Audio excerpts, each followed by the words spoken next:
তুমি যদি কনফিডেন্ট হও, তোমার প্রোডাক্ট যাই হোক না কেন, কাস্টমার কিন্তু তোমার থেকে কিনবে।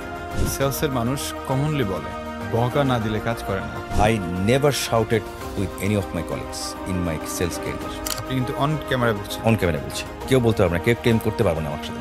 নাম্বার ওয়ান কোম্পানি থাকার চ্যালেঞ্জ হচ্ছে লিডারশিপ ধরে রাখা। রূপপুর পারমাণবিক কেন্দ্র ইজ বিল্ড বাই অমুক অমুক অমুক। এক ছটাক স্টিলও বিএসআরএম ছাড়া ব্যবহার হয় না মূল প্রোডাক্টে। There is a very big difference between contribution করার মাইন্ডসেট আর পারফর্ম করার মাইন্ডসেট।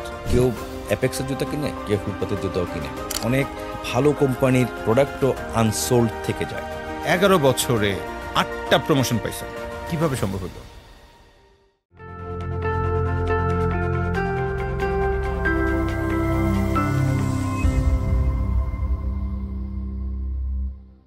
আসসালামু আলাইকুম সবাইকে, শুভ সন্ধ্যা। যে যেখান থেকে দেখছেন আমাদের সেলস পডকাস্ট। আজকের পডকাস্টটা খুবই অসাধারণ। কেন? বাংলাদেশের স্টিল ইন্ডাস্ট্রির যারা বাংলাদেশের সবচাইতে টপে আছে, বিএসআরএম স্টিল বিক্রি করতে গিয়ে না অনেক সেলসের মানুষরা খুব সাফার করেন। ইভেন অনেক সেলসের লিডার্সরা আছেন, তারা খুব স্ট্রাগল করেন। নট অনলি দ্যাট, অনেক মানুষকে ক্রেডিট দিয়ে ডিলারের পিছনে দৌড়ে একাকার। এই ওভারঅল ব্যাপারগুলোতে কিভাবে বিএসআরএম স্টিল খুব ভালো করছেন, আজকে এই কোম্পানির যিনি হেড অফ সেলস, আমার একজন অত্যন্ত পছন্দের মানুষ, মানে খুবই ডাইনামিক লোক থাকে না, একটু আলাদা করে পছন্দ করে, রিয়েলি অনেক আগে থেকেই মেহেদি ভাইকে আমি খুব পছন্দ করি। আমাদের সাথে আছেন জনাব মেহেদি হাসান চৌধুরী। আসসালামু আলাইকুম স্যার। ইসলাম ইফতি ভাই, ধন্যবাদ আপনাকে আপনার অনুষ্ঠানে আমাকে স্বাগত জানানোর জন্য। থ্যাংক ইউ মেহেদি ভাই। আপনার যারা দর্শক আছেন তাদেরকে শুভেচ্ছা এবং সালাম। থ্যাংক ইউ মেহেদি ভাই, আমরা খুবই কৃতজ্ঞ যে আপনি আমাদেরকে সময় দিয়েছেন আপনার এত ব্যস্ততার মাঝেও।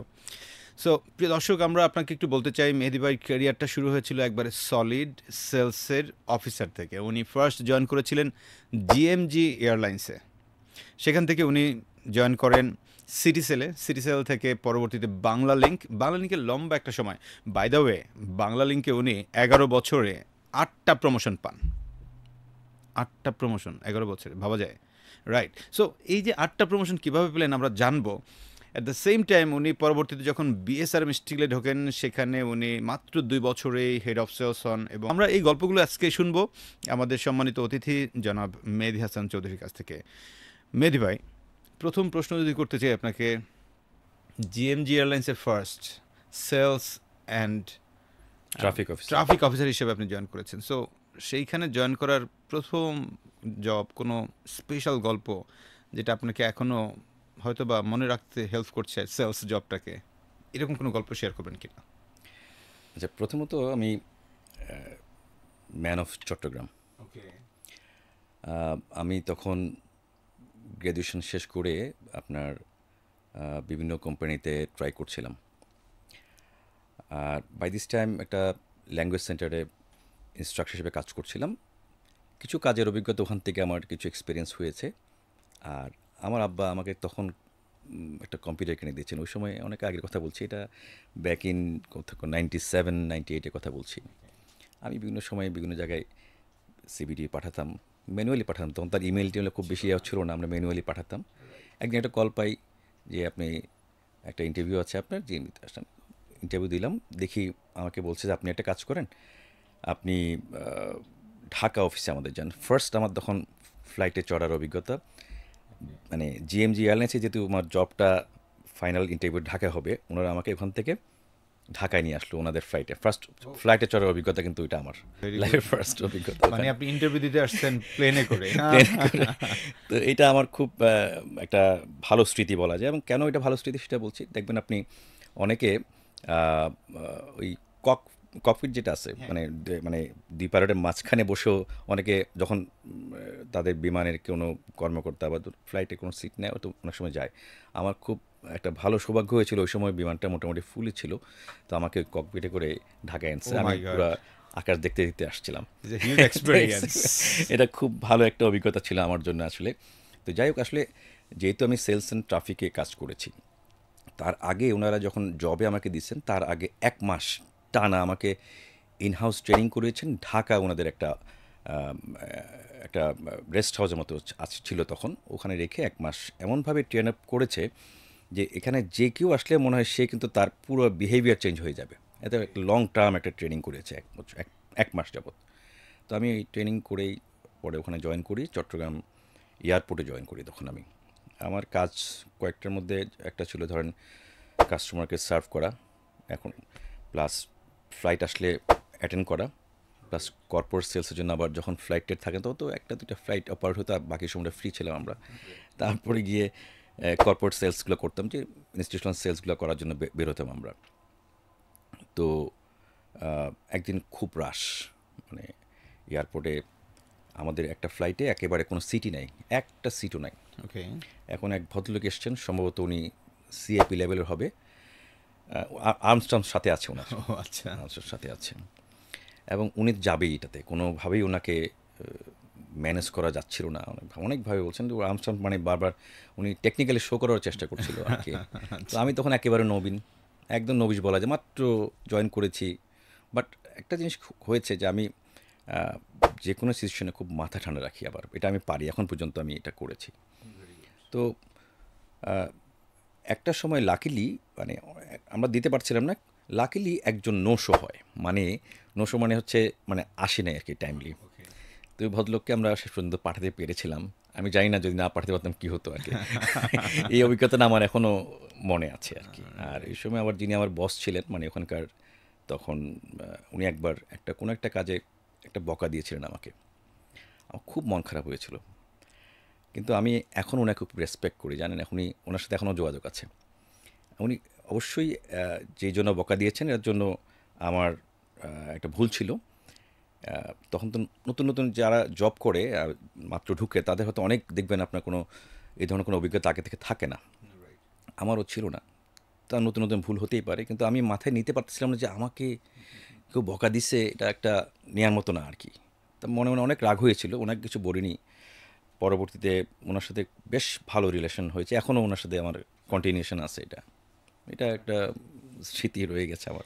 মেহেদী ভাই, থ্যাংক ইউ সো মাচ। তার মানে জেএমজি এয়ারলাইন্সে আপনি খুব ভালো মনে রাখার মতো ২টা বিষয় আমার কাছে মনে হয়েছে। নাম্বার 1, ৩টা বিষয় ইনফ্যাক্ট। একটা হচ্ছে আপনার ককপিটে চড়ে ঢাকায় যাওয়া। সেকেন্ড ওয়ান হচ্ছে আপনার ১ মাসের সেকেন্ড হচ্ছে আপনার ১ মাসের ট্রেনিং। এবং থার্ড ওয়ান হচ্ছে যে আপনার একজন খুবই টাফ কাস্টমারকে সার্ভ করার এক্সপেরিয়েন্স। ফ্যান্টাস্টিক। সো আমরা সেখান থেকে দেখলাম যে আপনি পরবর্তীতে জয়েন করলেন সিটিসেলে। জি সিটিসেলে আপনি সেলস এক্সিকিউটিভ হিসেবে জয়েন জি করলেন। এখানে আসলে কি বিক্রি করতেন? আচ্ছা, এইখানে আসলে প্রথমত আপনি জানেন যে ওই সময়টার যেই মার্কেট ছিল, তখন তো আসলে সবাই আইদার ব্যাংক জব অথবা টেলিকম জব, মানে একটা ইয়াং জেনারেশনের কাছে এটা একটা বিশাল ব্যাপার ছিল। ক্রেজ ছিল। হ্যাঁ, ক্রেজ ছিল, ডেফিনেটলি ক্রেজ টেলিকম ছিল। জব করবো না হলে আমি এই জব করব। তো আমার যখন আমি জেএমজি এয়ারলাইন্সে ছিলাম, তখন এর মধ্যে আমার কিছু, এই যে ইয়াং ওয়ান নাম শুনেছি চিটাগাং, হ্যাঁ, রাইট, ওখানে একটা জব হয়েছিল ম্যানেজমেন্ট ট্রেনিং অফিসার। রাইট। ভালো পজিশন ছিল এটাতে, আমি পরবর্তীতে আর কিন্তু মানে টেলিকমগুলো কিন্তু একটু হাই পে করতো, আপনি জানেন ওই সময় ডেফিনেটলি। হাই পে করতো। তো আমি সিরিসেলে জয়েন করি। আর ওই সময় তো সিটিসেল একটা মানে অন্যরকম ক্রেজ। অন্যরকম ছিল, অন্যরকম গ্রেড ছিল, ডেফিনেটলি। অন্যরকম গ্রেড ছিল। তো ওখানে আসলে প্রথমত সিম, এয়ার টাইম, তখন এয়ার টাইম বলতো, যেটা আমরা এখন টক টাইম বলতেছি, এয়ার টাইম বলতেছে। আর তখন ওই যে ইন্টারনেটের ওই বিষয়গুলো তখনও এতটুকু আসে নাই, এটা অনেক পরে আসছে। তখন এখানে ভ্যালুয়েটেড সার্ভিস কিছু ছিল, ডিলার ম্যানেজমেন্ট, এই টোটাল কাজগুলো এগুলো ছিল মূলত আমরা। তবে আমার একটা একটা স্মৃতি ওখানে আছে। আমার যিনি লাইন ম্যানেজার ছিলেন, উনি একটু স্ট্রাগল করতেছিলেন যে টিমে যারা ছিলেন তারা হয়তো ওনাকে খুব বেশি সাপোর্ট দিতে পারতেছিলেন না কোনো একটা বিষয়, একটা এতে। তো আমি একটা কাজ করেছিলাম যে ওনার একটা প্রসেস ফ্লো ডেভেলপ করে দিয়েছিলাম ওই সময়টাতে, এবং উনি খুব অ্যাপ্রিসিয়েট করলেন আমাকে, এবং ওই প্রসেস ফ্লোটার মাধ্যমে আমাদের মানে বেশ কিছু জায়গায় ইমপ্রুভমেন্ট আনা গেছে। তখন উনি আমাকে খুব অ্যাপ্রিসিয়েট করেন এটাতে। তো তখন থেকে আমার মধ্যে একটা স্পিড আসছে যে আমি যাই করি না কেন, যে আমার দায়িত্বের বাইরে, মানে আমাকে যেটা জব রেসপন্সিবিলিটি অ্যাসাইন করা হয়েছে, এটার বাইরে কিছু করার সুযোগ যদি পাওয়া যায় আমি করব সবসময়। এবং পরবর্তীতে কিন্তু আমি এখন পর্যন্ত কিন্তু আমি এই কাজটাই করি, মানে আমি সবসময় চেষ্টা করি একটু ডিফারেন্ট কিছু করার জন্য। এটা করার পরে কি আপনার কোনো মানে ওখান থেকে উপকার পাইছিলেন এরকম কিছু? হ্যাঁ, ডেফিনেটলি আমি এটা করার তো আমার তো একটা অটোমেটিক লিডারশিপ গ্রো করছে। ওকে। খেয়াল করে দেখেন বাকিদের সবার মধ্যে থেকে কিন্তু আমার মানে রেপুটেশন অনেক মানে হাই হয়ে গেছে, সবার রাইট, চোখে একটু অন্যরকম লাগছিল। ম্যানেজ যে কোনো মিটিং টিটিং হলে তখন আমাকে একটু এক্সাম্পল দিত, সবার রাইট, সামনে নিয়ে আসতো। রাইট। তো এটা কিন্তু একটু এনজয় করতাম তখন, কারণ ইয়াং এজ ছিল, তখন একটু আলাদা করে রিকগনাইজ করলে কেউ ভালো তো লাগবেই, তাই না? Definitely, definitely. তাহলে মেহেদী ভাই, এখানে আমি একটা মেসেজ দর্শকদেরকে দিতে চাই। একটা না, আসলে ২ টা মেসেজ দিতে চাই। নাম্বার 1 হচ্ছে, আপনি যখন জিএমজিতে ছিলেন, তখন কিন্তু আপনি হালকা বকা খাইছেন। খাওয়ার পরেও কিন্তু পজিটিভলি নিয়ে ওইখানে কাজ করেছেন এবং সেই বসকে স্টিল আপনি মনে করছেন। অফকোর্স। নাম্বার 1, তার মানে এখানে একটা কুল থাকা, একটু ১ম জার্নিতে কিছুটা হলেও একটু বকা আসতে পারে, সেখানে যেন মাথা ঠান্ডা রাখি আমরা সবাই। সেকেন্ড ওয়ান, আপনি মাত্র একটা মেসেজ দিলেন যেটা আমার কাছে মনে হয়েছে খুব, খুব ভাইটাল। বর্তমান প্রজন্ম এই জিনিসটা খুব মিসিং। বলে যে এটা আমার কাজ না। আমি এরকম অসংখ্যবার পাই যে it's not my job. Do you know who I am or who am I? হ্যাঁ, ওকে। সো রিসেন্টলি একটা, আপনাকে এটার সঙ্গে কানেক্ট করে বলি। রিসেন্টলি আমরা আমাদের খুব বড় একটা প্রোগ্রাম অর্গানাইজ করেছি। সো সেখানে একজনকে অ্যাঙ্করিংয়ে দেওয়া হলো। তো হঠাৎ করে আমাদের ব্যাক এন্ডে একটু সাপোর্ট প্রয়োজন ল্যাপটপ রান করতে গিয়ে, কারণ আমরা ওই সময় মেন্টিমিটার রান করছি। সো ইনস্ট্যান্ট রান দরকার। তো যিনি অ্যাঙ্কর, তার ওই সময় কোনো কাজ নেই, কারণ পারফর্মার পারফর্ম করছে এবং সেখানে আরও আধা ঘন্টা লেগে যাবে। তো অ্যাঙ্করকে বলা হলো যে ভাই, এই টাইমটাতে আপনি একটু দেখেন তো, কারণ আমি ওই জায়গাটা সামাল দিয়ে আসি, নাহলে বিপদে পড়ে যাব। তো সে বলে যে, do you know who am I? আমি আজকের anchor, this is not my job. My goodness. So commonly বলে থাকে। বাট আপনি যে জায়গাটাকে ফোকাস করলেন যে একজন মানুষ তার নির্ধারিত কাজের বাইরেও যদি কাজ করে, তার মধ্যে আলাদা একটা লিডারশিপ গ্রো করে, সবার সামনে তার একটা পরিচিতি তৈরি হয় এবং সে অনেকগুলো কাজ শিখে, তার গ্রো হওয়ার সুযোগটা অনেক অনেক গুণ বেড়ে যায়। সো ডিয়ার ভিউয়ার্স, আপনারা যারা দেখছেন, আপনিও আপনার নির্ধারিত কাজ ছাড়াও যদি কখনো কোনো কাজের অ্যাসাইনমেন্ট আসে, ডেফিনেটলি এটাকে খুব হাসি মুখে এবং আপনার ক্যারিয়ারের জন্য আপনি এটাকে নিয়ে মুভ করবেন, রাইট? মেহেদী ভাই, থ্যাংক ইউ। আমরা চলে যাই তার পরের পার্টটাতে। আপনি এরপরে জয়েন করলেন বাংলা লিংকে, লম্বা একটা সময়, এবং এখানে আপনি 11 বছরে 8টা প্রমোশন পাইছেন। হিউজ। কিভাবে সম্ভব হলো? আমি যখন বাংলালিংকে যখন জয়েন করি, তখন বাংলালিংকের ফার্স্ট 18 জনের একটা টিম জয়েন করে ওখানে। তখন বাংলালিংকের আগে সেবা টেলিকম ছিল, নাম রাইট, শুনেছেন রাইট, আপনি। সেবা। সেবা থেকে বাংলালিংক হয়। বাংলালিংকেরই ডিরেক্ট স্টাফ হয়ে আমি জয়েন করি ওখানে। আহ, ধরেন 18 জনের মধ্যে আমি একজন ছিলাম, এবং যারা জয়েন করেছে অনেকেই জয়েন করেছে, তার মধ্যে আমার কিছুটা এক্সপিরিয়েন্স ছিল, যেহেতু আমি আগে সিটিসিলে কাজ করেছি, বাকিটা অন্যান্য ফিল্ড থেকে আসছে এখানে। তো আমি যখন জয়েন করি তখন একেবারেই তো এলোমেলো, আসলে নতুন মাত্র এসছে। প্রোডাক্ট লঞ্চিং টাইম হচ্ছে ডিসেম্বরের দিকে প্রোডাক্ট লঞ্চ করছে তারা, ডিসেম্বর পরেই লঞ্চ করছে। আমি ডিসেম্বরের 2004-এ জয়েন করি ওখানে বাংলালিংকে। তখন তাদের ফ্রন্টে যে কাস্টমার সার্ভিসের একটা ইয়ে ছিল, ওখানে কিছু প্রসেস ডেভেলপমেন্ট, একদম ওখানকার যিনি তৎকালীন যিনি সেন্টার ম্যানেজার ছিলেন, উনি কিছু স্ট্রাগল করতেছিলেন। আমি কিন্তু ব্যাক এন্ডে বসে বসে এই কাজগুলো করতাম, 1 নাম্বার। 2 নম্বর হচ্ছে, তখন আপনি জানেন যে বাংলা মাত্র সিম ছাড়ছে, সেট ছাড়ছে, ওই যে 1500 টাকার টক টাইম দিয়ে ফ্রি হ্যান্ডসেট দিয়েছিল, আপনার যদি মনে করতে রাইট, পারেন। তখন রাইট, একটা রাইট। হিউজ একটা বিক্রি মার হচ্ছিল। কাট অবস্থা তখন, সবার হাতে তখন ফোন চলে যায়, অ্যাফোর্ডেবল একটা অবস্থা আর কি। বাংলাদেশের তখন লাইন ধরে মানুষজন যারা এফোর্ড করতে পারতো না, তারাও কিন্তু সিম কিনতেছিল তখন। তখন আহ, এত প্রেশার, মানে কার কি জব রেসপন্সিবিলিটি, সেটার বাইরে কিন্তু রাত জেগে অনেক কাজ করতে হয়েছে। মানে শুরুর দিকে যে লঞ্চিং টিমে যাওয়া হয় আর কি, ওখানে আমরা যারা যেহেতু খুব তখন আসলে এইজেটও না, একেবারে ইয়াং বয়সে সবাই ছিলাম, এবং সবাই কিন্তু খুব পরিশ্রম করেছে। তো এইখানে আমি যখন এই প্রথম ধাপটা একটু পেরোলাম, তখন আমি যেটা করতাম, বাসায় তো আমার আগে বলেছে একটা কম্পিউটার কিনে দিয়েছিল, কম্পিউটার তো বাসায় আছে। তখন রোমিং একটা সিম বের হচ্ছে নতুন, তখন রোমিং সিম, মানে বাংলালিংকের সিমটা নিয়ে আপনি দেশের বাইরে যাবেন, কিন্তু কল যাবে কথা আপনার। কল যাবে, কল করতে করতে পারবেন আপনি পারবেন। রোমিং। তো এইটা নিয়ে একটা আমি ব্যক্তিগতভাবে একটা স্টাডি করি, অনেকটা বলতে পারেন থিসিস পেপারের মতো, বা ধরেন অনেকটা অ্যাসাইনমেন্ট জমা দেওয়ার মতো আর কি। এখন যারা ইউনিভার্সিটিতে পড়ে তো অ্যাসাইনমেন্ট জমা দেন এরকম।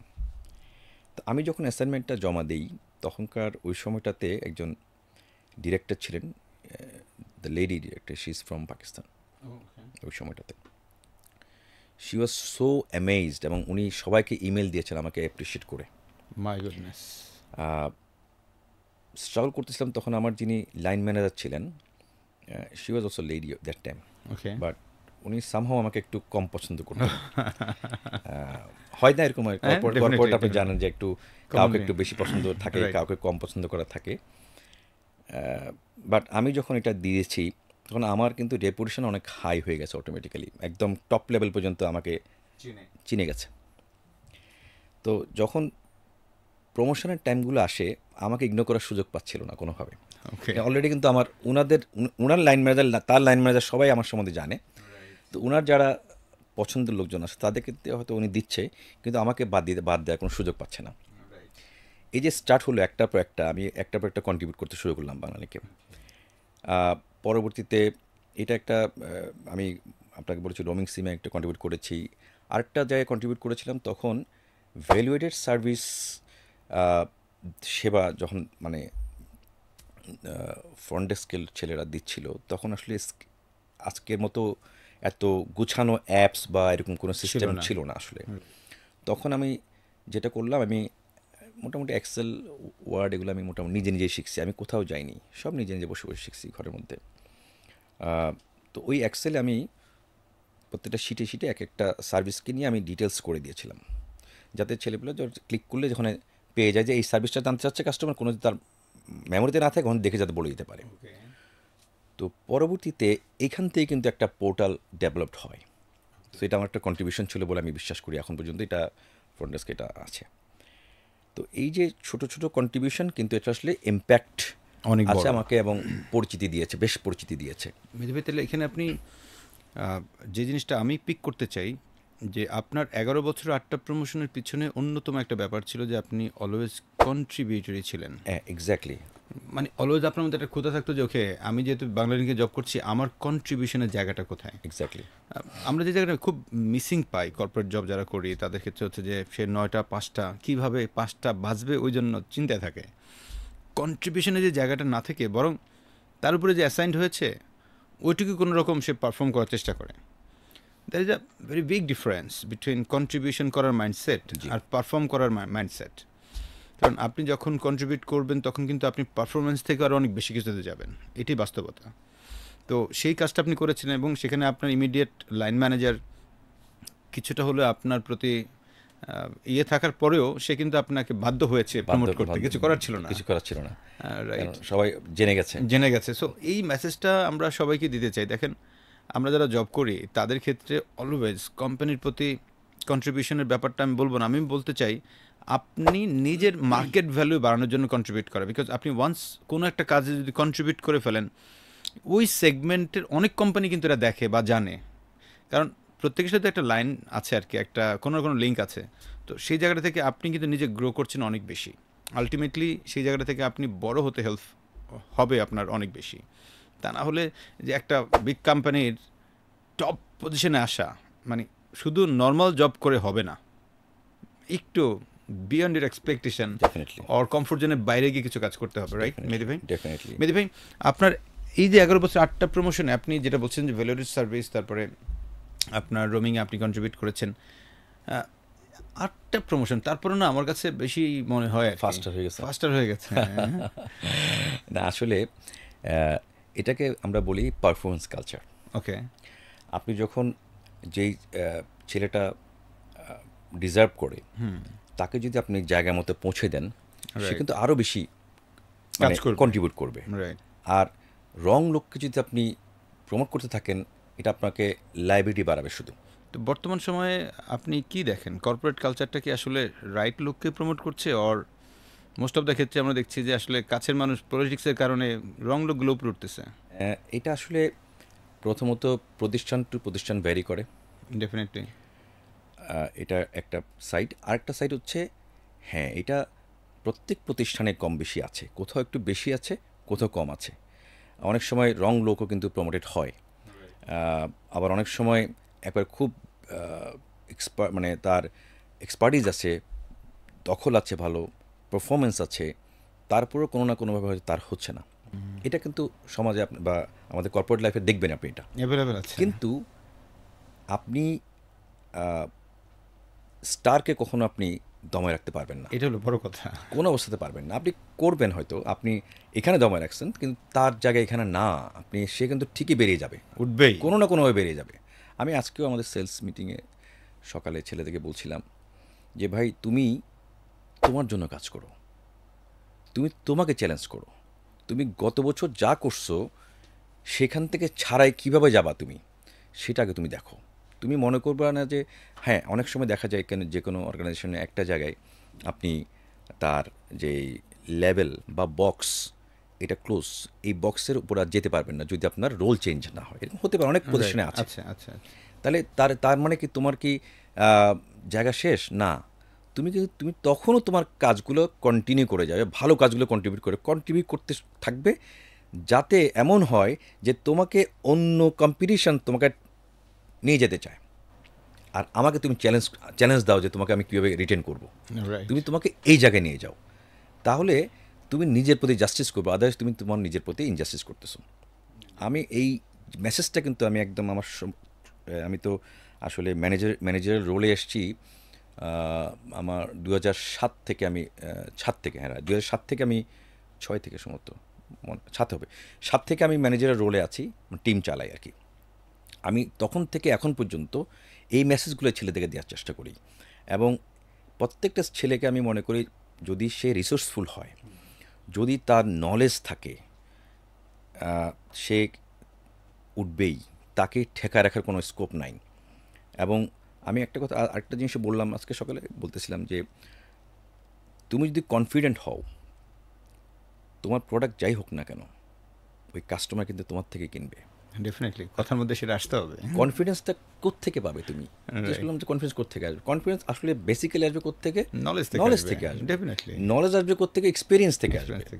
আর এক্সপিরিয়েন্স হতে হলে কী করতে হবে? তোমাকে অ্যাক্টিভিটি করতে হবে। এই রাইট। যে আমি আপনাকে বলছিলাম মনে হয় যে সেলস অ্যাক্টিভিটির কথা বলতেছিলাম, মনে হয় শুরুতে আমরা একটু গল্প রাইট। চিটচ্যাট করছিলাম, তখন বলছিলাম যে আপনি যদি অ্যাক্টিভিটি করেন, আর যদি আপনি অ্যাক্টিভিটি না করে শুধু বসে থাকেন, আমার সেলস হচ্ছে না, আমার কোয়ান্টিটি ভাই, এটা কেমনে করবো, আপনি এটাই করতে থাকবেন, কিন্তু আরেকজন অ্যাক্টিভিটি করতেছে, আস্তে আস্তে তার কিন্তু সেলসও বাড়তেছে।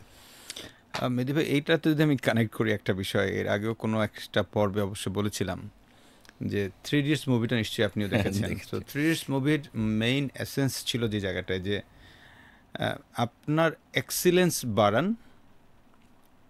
অটোমেটিক্যালি সাকসেস আপনার পিছনে পিছনে আসবে। ডেফিনেটলি। সো এক্সিলেন্স না বাড়ালে কখনোই সাকসেস আপনাকে দেখা দেবে না। আপনি বললেন যে আমার টার্গেট হচ্ছে না, আমার এটা হচ্ছে না, আমাকে অর্ডার দিচ্ছে না, আমার ক্রেডিট কালেকশন হচ্ছে না, লাভ নাই তো। রেদার আপনি এক্সিলেন্স যে জায়গাটা, ওকে, সো অর্ডার ভালো কাটার জন্য আমি কি ভালো ডিটেলিং করতে পারছি, আমি কি ভালো প্রেজেন্টেশন দিতে পারছি, আমি কি ভালো প্রোডাক্ট নলেজ রাখছি, আমি কি কমিউনিকেশনে ভালো করে করছি, আমি কি ওই কাস্টমারের সাইকোলজি ভালো করে রিড করতে পারতেছি, সো আমি কি ইমোশনাল কানেকশনটা তৈরি করতে পারছি। সো এই জায়গাটা যখন আপনার এক্সিলেন্সটা বাড়াবেন, দক্ষতাটা বাড়াবেন, তখন অটোমেটিক্যালি অন্য জিনিসগুলো আপনার কাছে ধরা দিবে। এটাই রিয়েলিটি। সো 3 Idiots মুভির এটাই ছিল একটা বড় বাস্তবতা, যেটা আপনিও মাত্রই অ্যাগেইন বললেন। এবং আমি যেটা দেখেছি যে বড় বড় মানুষরা না বারবার এই একটা জায়গায় ফোকাস করতে চায়, অথচ আমরা যারা সেলসে কাজ করি আমরা মনে করি যে হতাশ হয়ে যাচ্ছে অল্পতেই। টার্গেট আসলে বলি যে হ্যাঁ, এত বড় টার্গেট কোম্পানি আমরা চাপায় দিচ্ছে। হ্যাঁ, sales is actually is a process, nothing else. আপনি এই প্রসেসটা যদি রিলিজিয়াসলি করতে থাকেন, কন্টিনিউয়াসলি করতে থাকেন, একটা সময় এটা রেজাল্ট আসবে, একটা সময় আসবেই। আমি আপনার ছোট্ট একটা এক্সাম্পল দিই। আমাদের মানে এখন তো আমি বিএসআরএমের কথাই বলছি, যে একজন ডিলার, কম্পিটিশনের সেরা ডিলার, ওকে, মানে নাম্বার 1-2-তে থাকেন আর কি উনি। রাইট। আমি ওনাকে অ্যাপ্রোচ করলাম, আস্তে আস্তে উনি বিএসআরএমও নেওয়া শুরু করতেছে। এক সময় ওনাকে এত বেশি নার্সিং করছি, নার্সিংটা কিন্তু একবার ওনাকে বলে না ভাই আপনি রড বেশি করে কিনেন বা আমার প্রোডাক্টটা বেশি করে কিনেন। আমরা যেটা করেছি, আমি পার্সোনালি যেটা তখন আমি বিএসএম যখন লিড সেলস ছিলাম আর কি, আসলে তখন আমি হেড অফ সেলস হইনি তখন আমি ওনাকে বেশ সময় দিয়েছি। আমার বেশ সময় দেওয়ার একটা উদ্দেশ্য ছিল যে লোকটা কম্পিটিশনের টপ ডিলার, তার ক্যাপাসিটি এত বেশি, তার মার্কেট রেপুটেশন এত বেশি, সে যদি আমার প্রোডাক্ট বিক্রি করতে শুরু করে তাহলে ওখান থেকে কিছুটা কাটবে, মার্কেট শেয়ার ওখান থেকে যাবে, আমার কিছু অ্যাড হবে, তাই অ্যাড না? হবে। এটা ছিল ফার্স্ট স্টেপ। এবং সেকেন্ড স্টেপ ছিল তাকে লয়াল বানানো, মানে শুধু আমারটা বিক্রি করবে। এবং এটাতে আমরা সাকসেসফুল হয়েছি ফাইনালি। আফটার 2 ইয়ার্স কন্টিনিউয়াস তার পিছনে লেগেছিলাম আমরা বিভিন্নভাবে। এবং এই লেগে থাকার মানে আমি তাকে ভাই এটা করেন সেটা করেন না, আসলে অনেক গল্প করেছি, তার সাথে মিশেছি, আমার টিমও তার সাথে মিশেছে, বিভিন্ন সময় তার সাথে সেলিব্রেট করেছে, বিভিন্নভাবে তাকে বিভিন্ন কাজে হেল্প করেছে, কনসালটেন্সি করেছি তার বিভিন্নভাবে।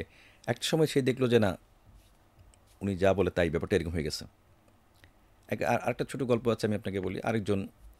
আমাদের একজন ডিলার সম্মানিত, ওনার মেয়ে একটা বিজ্ঞান ও প্রযুক্তি বিশ্ববিদ্যালয়ে উনি চান্স পেয়েছে।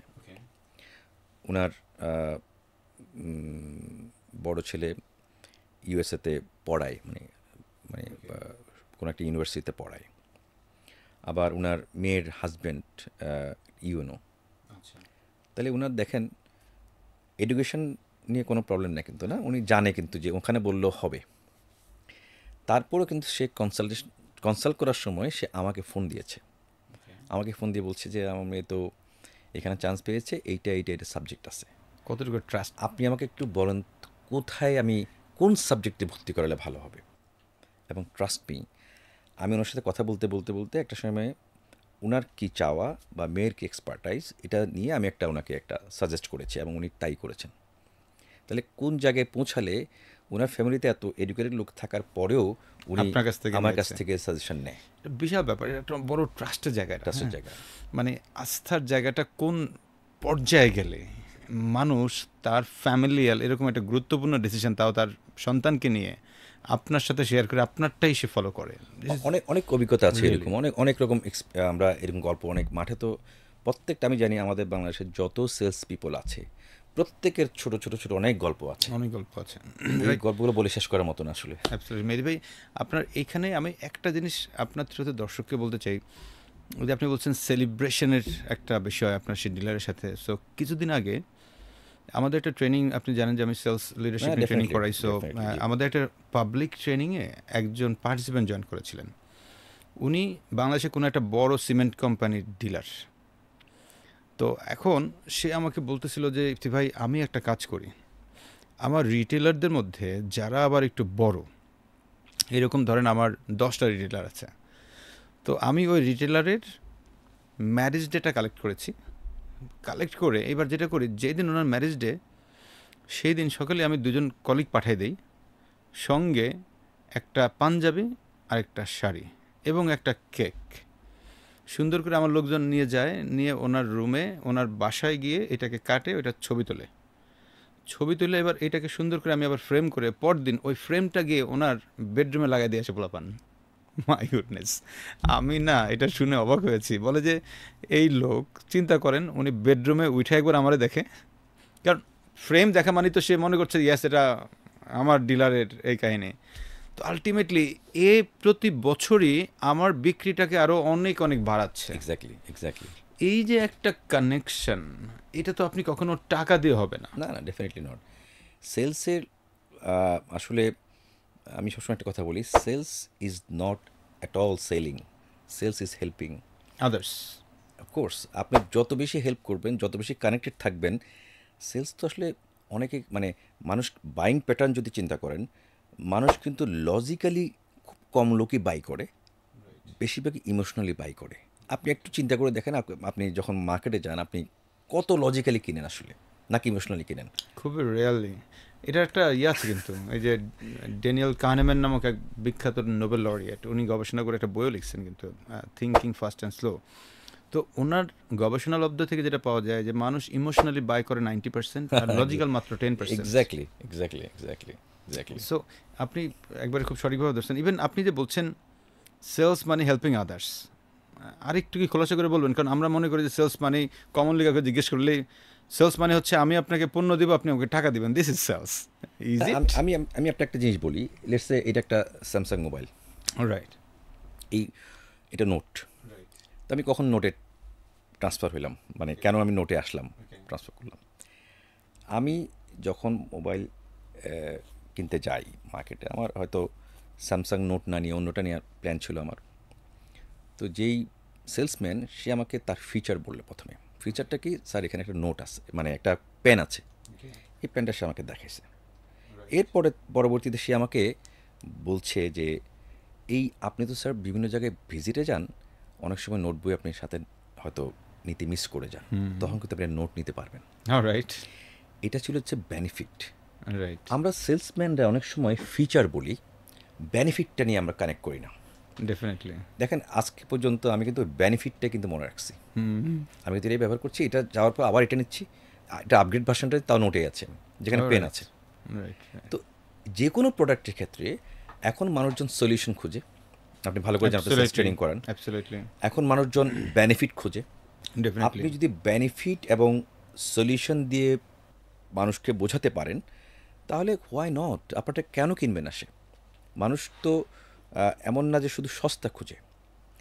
আপনি এই যে ধরেন ব্র্যান্ড বিক্রি করা যারা, বড় বড় ধরেন নাইকি যদি তার জুতা যখন বিক্রি করে, আপনি এত টাকা দিয়ে কেন কিনেন? ইমোশনাল আপনি তো নর্মালি একটা যে কোনো জুতা পরলে তো পারতেন আপনি, তাই না? তারপর নাকি কেন কিনেন আপনি? ওই ব্র্যান্ড ভ্যালুটা ওই জায়গায় সে পৌঁছাতে পেরেছে। ঠিক আপনি যদি আপনার প্রোডাক্টের ভ্যালুটা ওই জায়গায় নিতে পারেন, তাহলে আপনারটা কিনবে মানুষজন। আর আমাদের যারা সেলসের লোকজন আছি, তাদের কাজ কি? তাদের কাজ হচ্ছে, আমি আজকে সকালে একটা কথা বলছিলাম, দেখো আমার এই স্যামসাং ফোনটাও কোথাও কোথাও অবিক্রিত থাকে। অবশ্যই। বড় জায়ান্ট কোম্পানিও, পৃথিবীর জায়ান্ট কোম্পানিও তার কিছু কিছু জায়গায় সেল, অপরচুনিটি সেল বলি এটাকে আমরা, অপরচুনিটি সেল লস করে। সে কেন লস করে? হোয়াই? কারণ ইনফরমেশন গ্যাপ। এখানে যে এই ফোনটা পাওয়া যায় এটা তো আমি জানিই না, তো আমি কেন কিনবো ভাই? তাহলে আমার প্রোডাক্টটা যে এই এলাকায় পাওয়া যায়, এটা কাজটা তো আমার। আমি তো জনজন বলতে হবে সবাইকে, যারা যারা পটেনশিয়াল ক্লায়েন্ট আছে তাকে তো আমাকে রিচ করতে হবে। তাকে যখন আমি প্রত্যেকটা প্রোডাক্ট সম্বন্ধে আমি বলবো, আমার বাস্কেটে যেসব এসকিউগুলো আছে আমার বাস্কেটে, প্রত্যেকটা প্রোডাক্ট যদি আমি বলি, তাহলে না সে তা মনে রাখবে যে আমার এটা না লাগলে ওইটা তো লাগবে, এটা না লাগলে এটা লাগবে।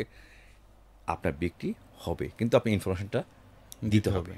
আমি ইনফরমেশন না দিয়ে শুধু শুধু বললাম যে আমি স্যার আমি সেল করতে পারতেছি না, টার্গেট করতে পারতেছি না। আসলে তুমি কি সেলস অ্যাক্টিভিটি ঠিকমতো করছো? তুমি যদি অ্যাক্টিভিটিটা যদি ঠিকমতো করো, সেলস প্রসেসটা যদি ঠিকমতো করো, সেল আসবেই। অ্যাবসলিউটলি। মেহেদী ভাই, আমি রিসেন্টলি আরেকটা গল্প আপনাদের সঙ্গে কানেক্ট করে যদি বলতে চাই, আমার কাছে মনে পড়লো রাইট নাও আপনার সাথে কথা শুনতে শুনতে। মিরপুরে মিস্টার DIY, এটা হচ্ছে মালয়েশিয়ান একটা চেইন, বাংলাদেশে রিসেন্টলি এটা শুরু করেছে। মালয়েশিয়ান আর হলো আপনার চায়নার কিছু প্রোডাক্ট পাওয়া যায় এবং খুব ভালো প্রাইস, মানে কম্পিটিটিভ প্রাইস, নট বেশি। তো আমি আমার ট্রেনিং একটা প্রপস কিনতে হবে, আমি গিয়েছি ওই দিন আমার মিরপুরের কাছে ট্রেনিং ছিল, তো আমি ঢুকলাম, এই রিসেন্ট ঘটনা। তো ঢোকার পর আমার ওই প্রপসটা কোথায় আছে একজনকে জিজ্ঞেস করার পরে বলে যে উপরে যান। ওকে, উপরে গেলাম। এরপর একদিন দেখলাম প্রপসটা কোথায়, বলে ওইদিকে যান। সেম ঘটনা। আমি মালয়েশিয়াতে সেভারাল টাইম গিয়েছি, সো ওদের DIY থেকে আমি প্রপস কিনি। তো সেখানে গিয়ে যখন জিজ্ঞেস করি যে আচ্ছা এই প্রপসটা কোথায়, স্যার আমার সাথে চলেন।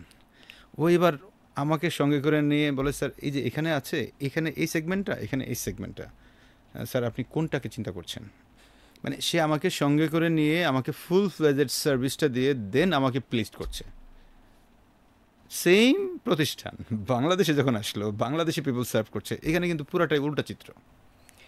All about attitude actually. Definitely. তার মানে এই যে একটা সেলসের প্রসেস, আপনি যেটা বলছিলেন যে আমি আমার একটা কাস্টমারকে সার্ভ করার যে মানসিকতা, নট অনলি দ্যাট, সেম ঘটনাটা আরেকটা বিগ ব্র্যান্ড বাংলাদেশের, আমি এটা নিয়ে অনেক আগে একটা ভিডিও করেছি, সেজন্য আর বলতে চাচ্ছি না, সেম টাইপের। মানে আপনি এখন বড় চেইন শপ দিলেই হবে, নট লাইক দ্যাট। আমার যে অ্যাটিটিউডের জায়গাটা, ইভেন আমি সার্ভিস দেওয়ার মানসিকতাটা, আমার একটা স্মাইলিং ফেস, এই জিনিসগুলো যদি ওই রকম তৈরি না হয়, আলটিমেটলি তো আপনি সেলস ভালো করার সুযোগ নাই। রাইট মেহেদী ভাই? এক্স্যাক্টলি। মেহেদী ভাই, আমরা যদি পরের পার্টটাতে চলে যাই এখন আপনার কাছ থেকে, BSRM স্টিল মেইন যে পার্ট আপনার, আপনি সিটি সেলে ছিলেন আসলে মোবাইল কোম্পানিতে, দেন বাংলা লিঙ্কে মোবাইল কোম্পানি, হঠাৎ করে স্টিলে ঢুকলেন, মানে ম্যাচ করলো না আর কি, কেন? এই প্রশ্নটা কিন্তু আমি প্রায় ফেস করি। ওকে। এটা nothing new to me actually. আসলে তো আমি যদি সেলসম্যান হই, আমি যে কোনো প্রোডাক্টই সেল করতে পারি। Definitely. It's all about your maturity এবং আপনার সেলিং অ্যাটিটিউড।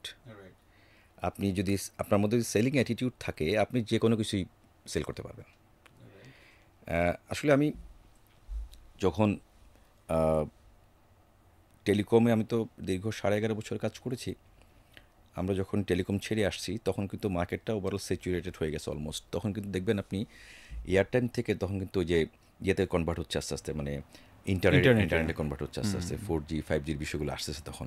রাইট। তখন কিন্তু তাদের কিন্তু রেভিনিউ আস্তে আস্তে কমতেছিল কিন্তু। রাইট। আমি যখন চিন্তা করছিলাম যে আমি পরবর্তী যে আমার ক্যারিয়ার আমি কোথায় নিব বা কোথায় গেলে ভালো হবে, আপনি তো বাংলা লিঙ্কে লাস্ট ছিলেন associate general manager. Associate general manager, it's a right. Big post জি ফর বাংলা লিঙ্ক। সো জি সেখান থেকে শিফট করলেন এরকম ক্যারিয়ার কথা চিন্তা করি। জি ডেফিনেটলি। আমি আপনাকে একটা জিনিস বলি যে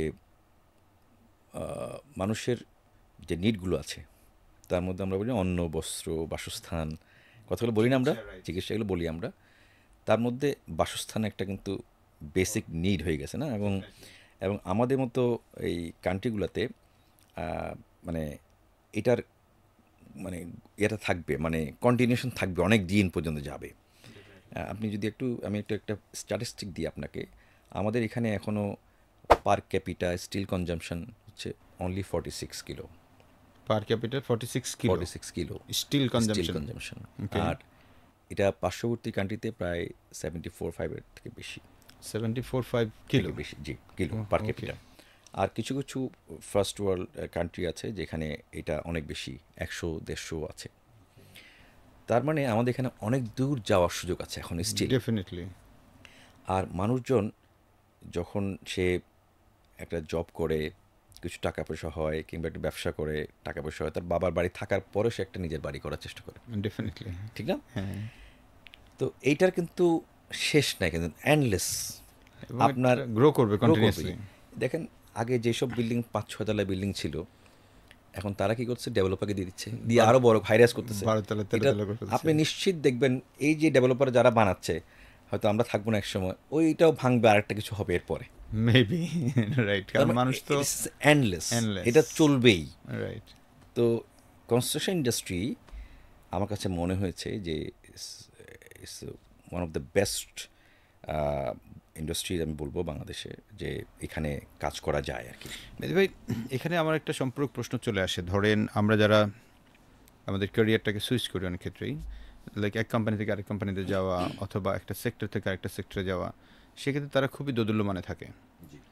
সো যখন আমরা কোনো একটা ক্যারিয়ারকে আমরা সুইচ করছি, আরেকটা কোম্পানিতে যাচ্ছি, হোয়াট এভার, কোন প্যারামিটারগুলোকে আসলে কনসিডারেশনে আনা দরকার যখন আমি সুইচ করব? ডেফিনেটলি আপনি আসলে প্রথমত আপনি যদি লোকাল কোম্পানিতে কাজ করেন, আপনি সবার মধ্যে একটা থাকে যে মাল্টিনেশনাল কাজ করবো, তাই না? এরকম একটা টেন্ডেন্সি থাকে, অ্যাটিটিউড থাকে। আবার যারা মাল্টিনেশনাল কাজ করে, ওরা মাল্টিনেশনাল থেকে লোকালে আসতে কিন্তু টাফ হয়ে যায় তাদের জন্য, একটা কালচার এসে আসছে। আমার ক্ষেত্রে আমি যেটা চিন্তা করেছিলাম, আপনি যেটা প্রশ্নটা করছেন, সেক্ষেত্রে আমি এটা রিলেট করছি। আমি যেহেতু একটা মাল্টিনেশনাল থেকে আসছি এবং হাইলি কালচার্ড একটা কোম্পানি থেকে, বাংলালিংক কিন্তু হাইলি কালচার্ড একটা কোম্পানি। রাইট, আপনি অলরেডি বলেছিলেন, কারণ প্রফেশনালি ক্যারিয়ার কালচারটা না হলে আপনি 11 বছর 8টা প্রমোশন পাইতেন না। ইম্পসিবল, এটা সম্ভব ছিল না। রাইট। আমার কাছে মনে হয়েছে যে এরকম একটা কালচার্ড কোনো কোম্পানি, যারা, আমি তখন একটু আবার হোমসিক ছিলাম, আমি চিরঙের লোক, একটু হোমসিক হয়। আমার টোটাল ক্যারিয়ারের প্রথম 5 মাস বাংলালিংকের ঢাকায় আমি কাজ করেছি, সুযোগ পেয়ে আবার চিরং চলে গেছি। আবার যখন আমাকে এই ধরেন 2-3 বছরের মাথায় বলছে যে তোমাকে একটু ম্যানেজার রোল দিচ্ছে, বললাম 7 সালে আমি ম্যানেজার হলাম, আমাকে পাঠাইছে সিলেটের দায়িত্ব দিয়ে পাঠাইছে। তো তখন সেন্টারে যিনি ছিলেন, তখন আমার বস ছিলেন, তো উনি আবার ট্রান্সফার একটু আপগ্রেড হয়েছে, উনি হেড অফিসে চলে আসবে, ঢাকায় চলে আসবে। তখন আমি ফোন করলে বললাম যে আমাকে চিটাং আপনার জায়গাটা আমাকে দিয়ে দেন। ও আমি আচ্ছা। আবার 7 মাস পর আবার চিটাংয়ে ব্যাক করছি। আমি পুরো ফুল হোমসিক কিন্তু, যদি আমি এখন সম্প্রতি ঢাকায় বসতেছি। তো আমার তখন মনে হয় চট্টগ্রামে বাংলালিংকের মতো একটা কালচার কোম্পানি আর কি আছে। তো দেখলাম যে বিএসআরএম ছাড়া কাউকে আমি দেখছি না সোজা, এবং আই ওয়াজ ওয়েটিং। আমি কিন্তু বাংলালিংক ছাড়ার পরেও 2 মান্থস মাঝখানে গ্যাপ ছিল আমার, আমি বিএসআরএমের জন্য ওয়েট করেছি।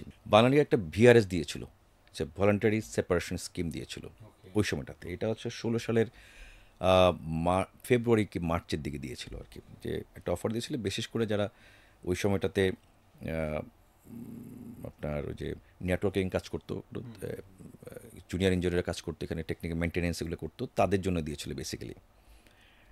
তো আসলে তারা আসলে ওই সময়টাতে আসলে খুব বেশি লিভ করে নেই, কিন্তু এই আমাদের মতো অনেকেই ওই সময়টাতে এটা লিভ করেছে।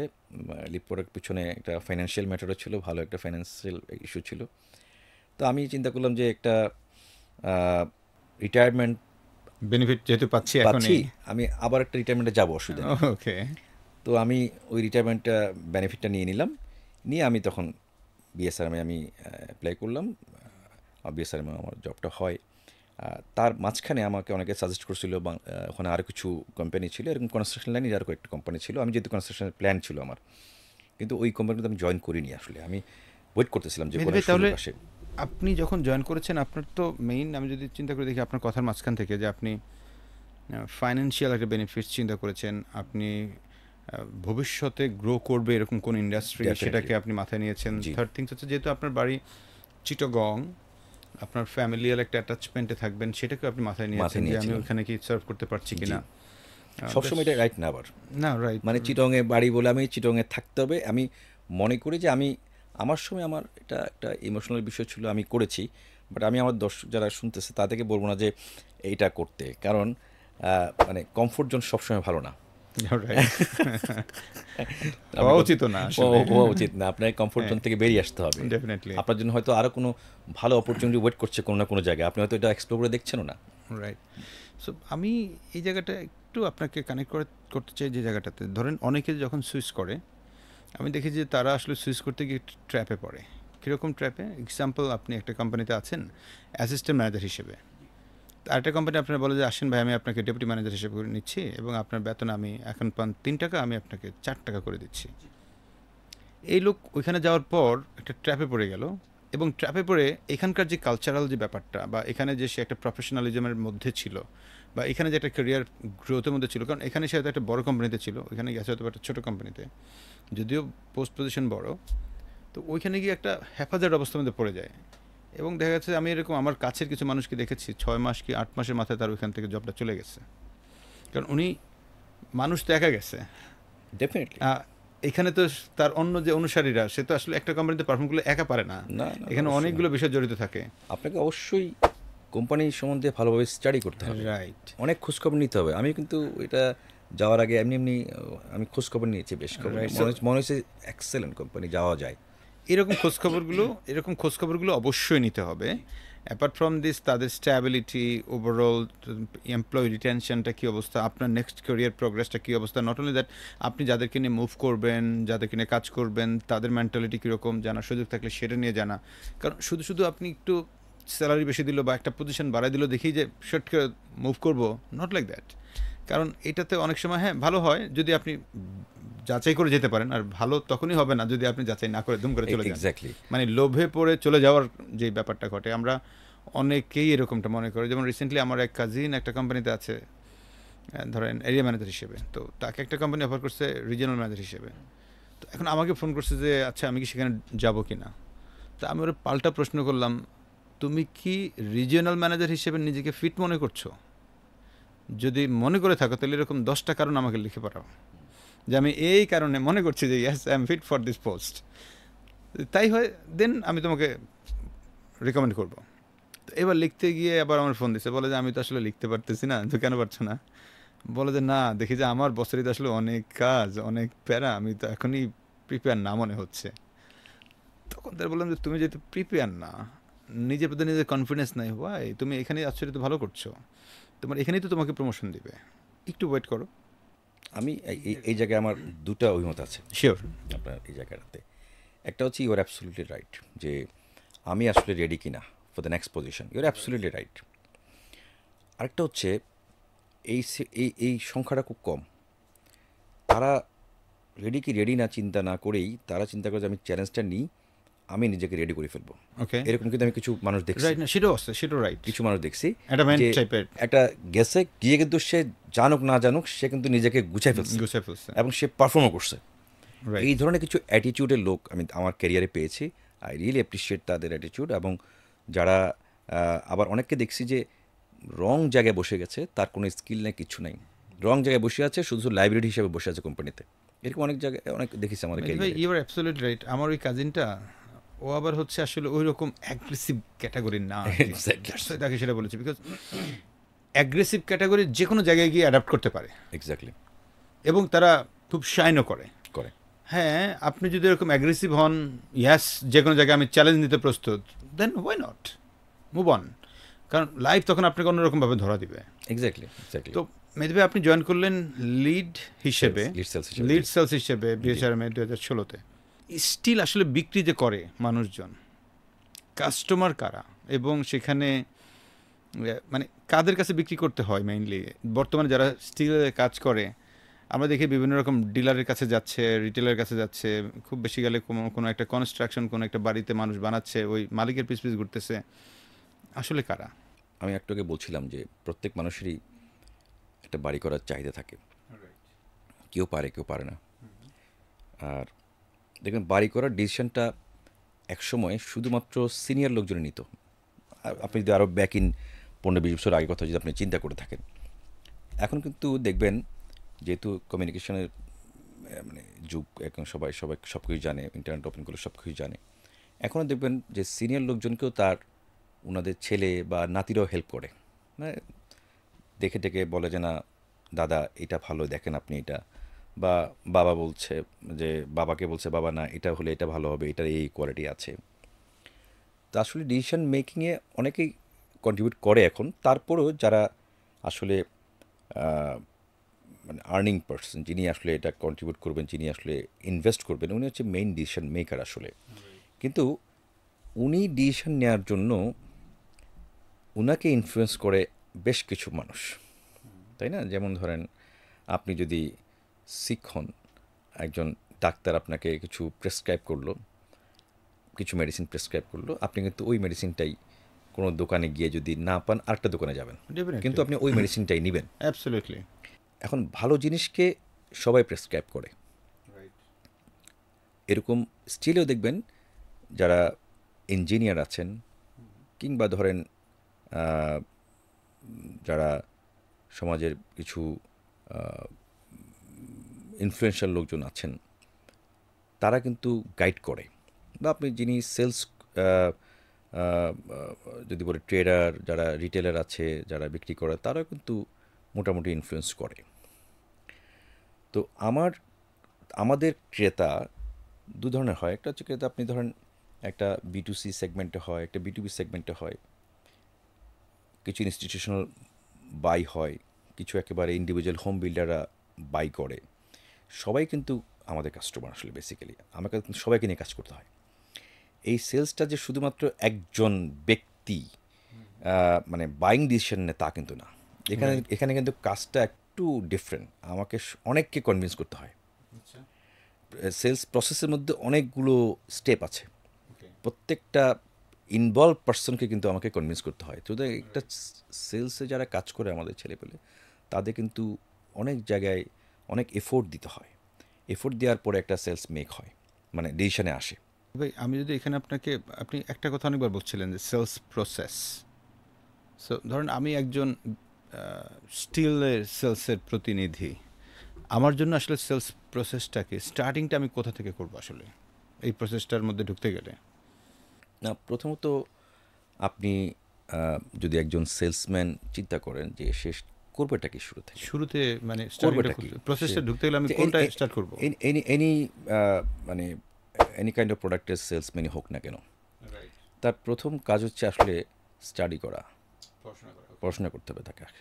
যে সে যেই সেগমেন্টে থাকুক না কেন বা যেই প্রোডাক্ট নিয়ে সে কাজ করুক না কেন, তার প্রথম কাজ হচ্ছে পড়াশোনা করতে হবে। পড়াশোনা বলতে আপনি একটু আগে বলছিলেন যে feature, benefits, Exactly. Unique selling point, exactly, যে আমি যে প্রোডাক্টটা প্রমোট করতে যাচ্ছি, আমার প্রোডাক্টের ফিচারটা কি, এক্স্যাক্টলি, আমার বেনিফিটসগুলো কি কি, ডেফিনেটলি, এবং আমার ইউনিক সেলিং পয়েন্ট কি কি, তার মানে এই বিষয় নিয়ে তাকে মারাত্মক পড়াশোনা করতে হবে। অবশ্যই Okay. এটা তাকে জানতে হবে। First. ফার্স্ট এটা একদম বেসিক, বেসিক। এটা তাকে জানতে হবে।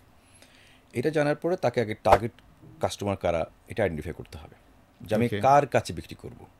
রাইট। আজকে আমি যে কলে যাব, এই কলের কাস্টমারের ধরনটা কি। সো একজন সেলস প্রতিনিধি ইউজুয়ালি তো টার্গেট কাস্টমারগুলো আপনারা অফিসিয়ালি তো আগে থেকে সেট করা থাকে যে ইয়াস এটা আমার টার্গেট কাস্টমার। বেসিক্যালি আমি আপনাকে এবার দুই ধরনের একটা বলবো। এটা হচ্ছে, একটা তো অবশ্যই আমাদের একটা টার্গেট থাকেই, রাইট। আর কিছু থাকে আসলে যে সেলসম্যান কাজ করতে করতেই খুঁজে বের খুঁজে বের করে ফেলতে পারবে।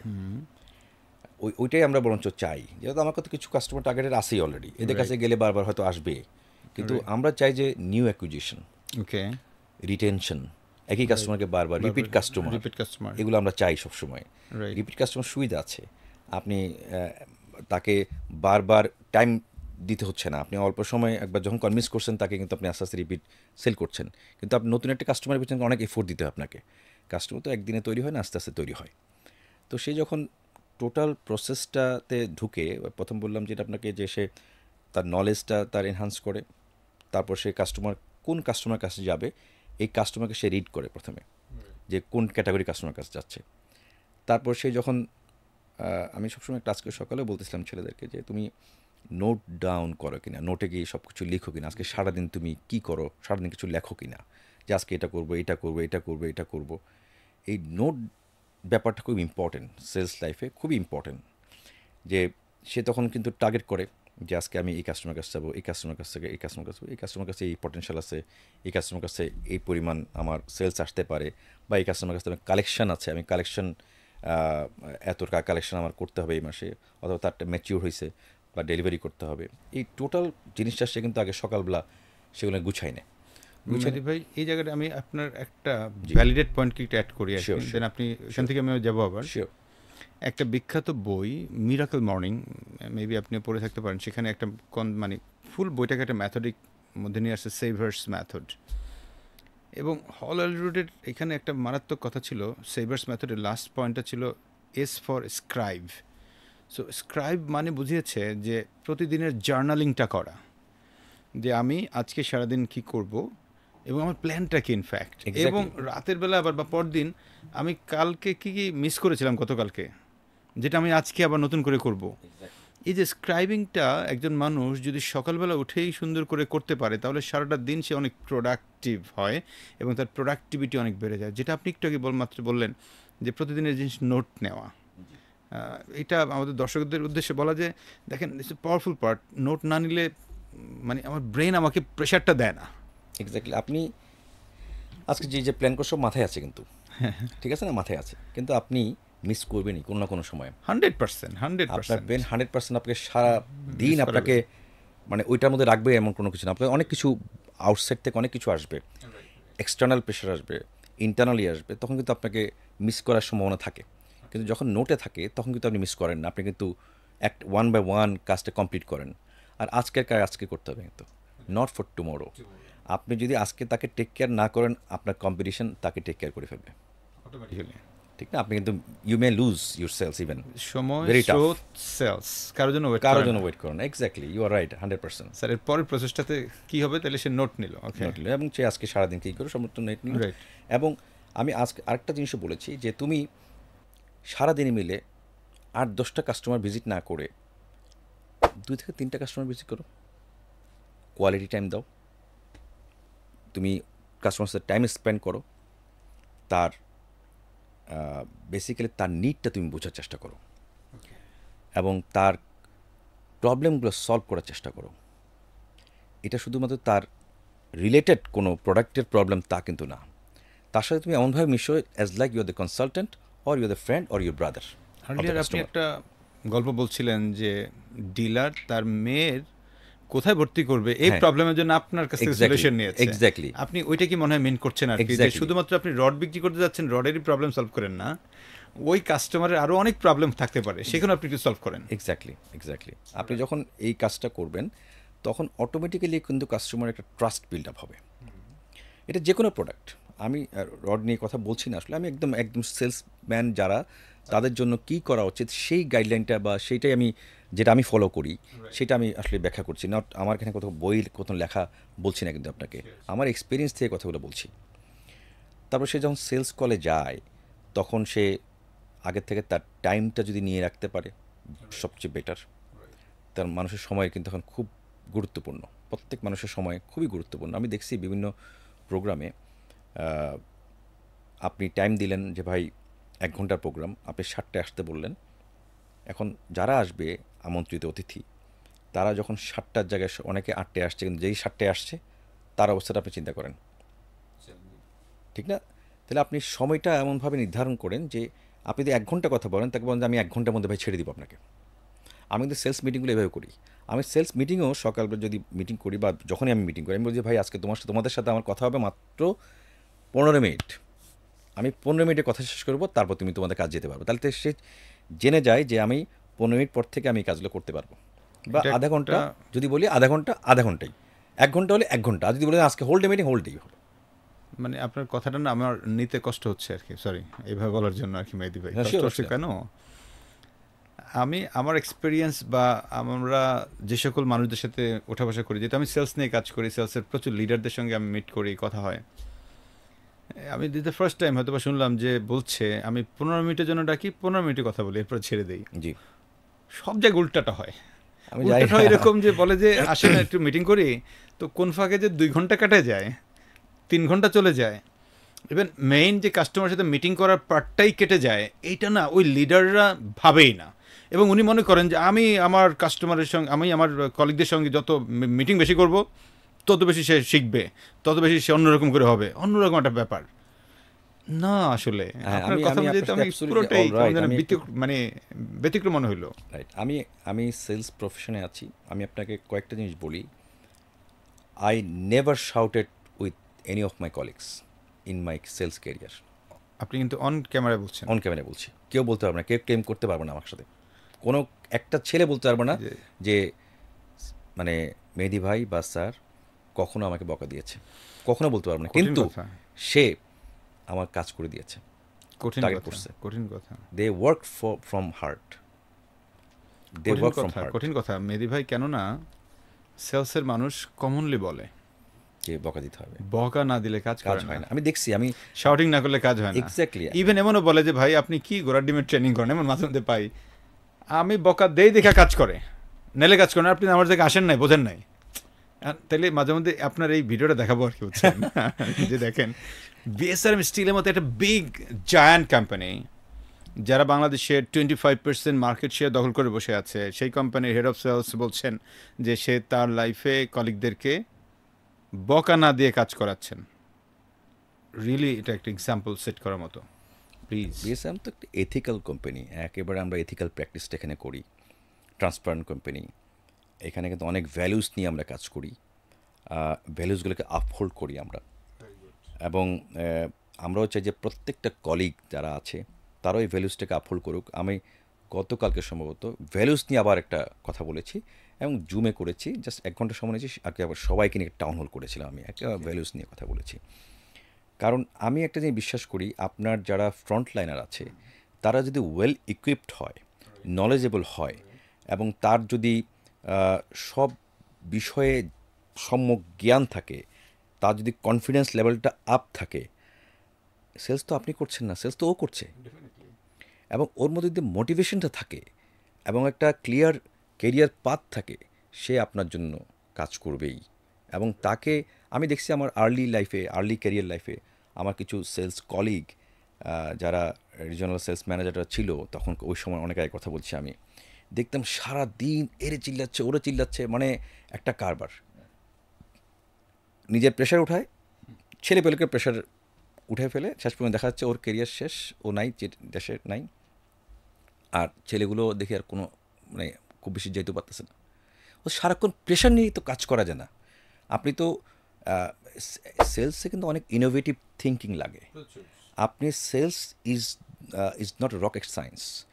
সেলসে আমি যদি আজকে আপনাকে বলে দিই যে ইফতি ভাই আপনি অমুক জায়গায় যাবেন, আপনি এই প্রসেসগুলো ফলো করবেন, you might be wrong, I might be wrong. আপনি ওখানে যাওয়ার পর বলবেন যে না, আসলে সিচুয়েশনটা ওইরকম ছিল না, সিচুয়েশনটা আরেক রকম ছিল, এবং ওই সিচুয়েশনে কী বেটার হবে ওই সেলসম্যান ছাড়া ওখানে আর কেউ বলতে পারবে না। অ্যাবসলিউটলি। আপনি যতই ফরম্যাট করে দেন যতই যে তুমি ফ্রেমওয়ার্কে কিন্তু থাকে। এটা বলবা, তুমি কিন্তু স্যার বলবা, আপনি যাই দেখেন যে ওই লোক স্যার পছন্দই করে না, ওই লোক ভাই পছন্দ করে, মেবি। আপনি বুঝতে হবে ও কী পছন্দ করে, আপনাকে ওইটাই করতে হবে, রাইট। ঠিক না? অ্যাবসলিউটলি। তো এই ছেলেগুলোকে আমি যেটা বললাম যে আপনি যদি তাকে ট্রেন করেন, কোচিং করান, কোচিং আর ট্রেনিংয়ের মধ্যে পার্থক্য আপনার চেয়ে ভালো ইফতি ভাই আর কেউ জানে না, রাইট? আমরা অনেক সময় একটা ট্রেনিং করে, অনেক সময় কিন্তু ওয়ান কোচিংও করে। আমি কোচিং করানোর উদ্দেশ্য হচ্ছে তার পটেনশিয়ালটা তাকে দিয়ে বের করা, যে তুমি তোমার পটেনশিয়াল তুমি অনেক সময় জানেও না যে ওর মধ্যে এই স্কিলগুলো আছে। আমি যখন কথা বলতে শুরু করি তোমার তো ভাই এই স্কিল আছে, তখন নিজে অনেক সময় চিন্তা করি আসলে তো আমার কাছে আছে, এটা অ্যাপ্লাই করতে হবে এই জিনিসগুলো, ওর অনেক ভালো দিক আছে নিজেও জানে না। রাইট। মেহেদী ভাই, আপনার এই কথাটার সঙ্গে আমি একটু কানেক্ট করতে চাই। ইদানিংকালে কোচিং কালচারটা বাড়ছে। সো আমি তো রিসেন্টলি আপনার আইসিএফ এর পিসিসি লেভেলটার কোচিংয়ের ভর্তি হয়েছে এবং এটা নিয়ে কাজ করছি অলরেডি প্রায় 5 মাস হয়ে গেল। এটা নিয়ে অলরেডি পড়াশোনা চলছে। তো এইখানে যে বিষয়টা লক্ষণীয়, যে রিসেন্ট আমার ট্রেনিংগুলোতে চেষ্টা করি কোচিং বিষয়টা যেন ম্যানেজাররা পালন করে। যেমন রিসেন্ট একটা কোম্পানিতে ট্রেনিং করালাম, রেডিয়েন্ট ফার্মার। সো সেখানে একজন এরিয়া ম্যানেজার বললো, স্যার আমি কীভাবে আসলে এটাকে কাজে লাগাবো। আপনি যেহেতু এটা বললেন, সেই হিসাবে দর্শকদেরকে একটু আমরা এক্সপ্লোর করার চেষ্টা করছি। যে সাপোজ আমি তখন ওনাকে ডাকলাম যে আচ্ছা বলেন তো, ইউজুয়ালি কী হয় একজন কলিগ যখন পারফরমেন্স খারাপ করে, তো আপনি তাকে এনে কী করতেছেন? তো বলে যে আমি জিজ্ঞেস করি সে কেন খারাপ করলো। আচ্ছা, এই কারণে খারাপ করছে। এরপরে কি জিজ্ঞেস করেন? বলে যে এরপরে তাকে একটা গাইডলাইন দেই যে আপনি তাহলে এরপর থেকে এই ডাক্তারকে ভিজিট করবেন, এই কাজ করবেন, এইভাবে চলবেন। তাই বললাম, এটা তো আপনি তাকে একটা ডিরেকশন দিলেন, this is not coaching type হইল। তো তাহলে করবেন কীভাবে? ওনাকে প্রশ্ন করেন না যাচ্ছে খারাপ করছেন কেন, খারাপ করছেন যে আপনার কোন কোন জায়গাটা চ্যালেঞ্জ মনে হচ্ছে, আর কি কি করা যেতে পারতো, আপনার কাছে কি মনে হয়, আপনার কাছে আর কী কী অপশন ছিল ইভেন, আচ্ছা কোন কোন ওয়েতে গেলে ভালো করার সুযোগ আছে, আপনার কাছে কি মনে হয়। মানে পুরোটাই তাকে দিয়ে বলানো যে কী কী অপশনস আছে। আপনি তো বলে দিতেই পারেন, দরকার নেই আপনার বলার, ওই কথাগুলো ওনার কাছ থেকে ট্র্যাক করে করে উনিই বলবেন। যখন উনি বলবেন তখন উনি ফিল করছেন এটাকে, ওন করছেন এটাকে, করে উনি যখন বলছেন তখন কিন্তু আপনি যদি বলেন ঠিক আছে আপনি তো বলেছেন, so just follow the rule, that's it. তখন কিন্তু সে ওন করে নিজেটা নিজে কোন করবে। করে এক্স্যাক্টলি এই জিনিসটা লিডারদের মধ্যে খুব খুব বেশি থাকা দরকার এখন। আসলে রিজিওনাল সেলস ম্যানেজার বলেন বা হেড অফ সেলস বলেন, সবার দায়িত্ব হচ্ছে আসলে তার টিমকে ট্রেন করা, কোচিং করানো, রেডি করে দেওয়া। কারণ সেলসটা সে করে না, আসলে ডিরেক্ট করে না, করে কিন্তু এই ছেলেগুলো ক্যারিয়ারে আপনি যদি কোনোভাবে কন্ট্রিবিউট করতে পারেন, ও তো জান দিয়ে ফেলবে আপনার জন্য। আপনি যদি অন্য কোথাও যান, দেখবেন হাউমা করে কাঁদতেছে আপনার জন্য। কেন করতেছে এটা?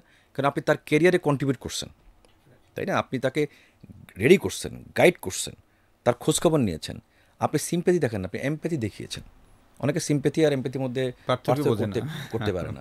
আমি আপনাকে ছোট্ট একটা উদাহরণ দিই। একবার আমি তখন সন্ধ্যার দিকে আমি অফিস থেকে নামতেছিলাম, তো নেমে দেখি যে আমি সেলফ ড্রিভেন, আমি গাড়ির লকটা আনলক করতেছিলাম, তখন পিছন থেকে আমাদের ডিএমডি স্যার উনি হঠাৎ করে ডাকে, মেহেদি তখন গাড়ির চাকা কিন্তু পাংচার, দেখো সামনের গাড়ির চাকাটা। আমি দেখি কী, শীতকাল ছিল, আমার তখন ব্লেজার টেজার পড়া ছিল, আমি আস্তে আস্তে গুটাচ্ছিলাম যাতে টায়ার তো চেঞ্জ করতে হবে, অ্যাটলিস্ট পরে না আমি এতে নিব।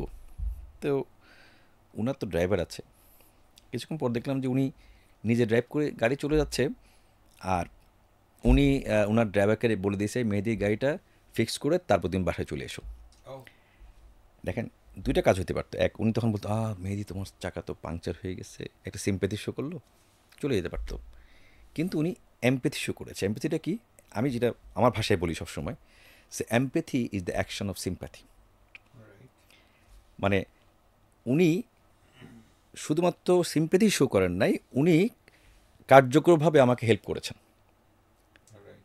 তো এই জায়গাটাতে আমরা কিন্তু সেলসেও আমরা যখন কাস্টমারের সাথে কথা বলি, এটা খুব বড় একটা ড্রাইভার বা কাস্টমারকে আমরা ডিল করি, আমি যদি এমপ্যাথির জায়গাটা যদি সবাই কাজ করতে পারি, এটা লিডারশিপের রোলেও কিন্তু খুব বড় একটা ইম্প্যাক্ট আছে, এফেক্ট আছে।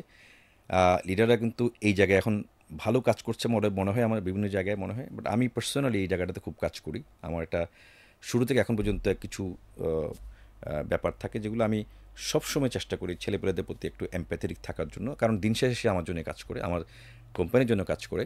তাকে যদি আমি না বুঝি, তার কথা না শুনি, তাকে যদি স্পেস না দিই, তাকে যদি একটু দূরে রাখি সবসময়, সে কী করবে, কোনো একটা অকারেন্স ঘটলো আমার কাছে হাইড করবে। অ্যাবসলিউটলি।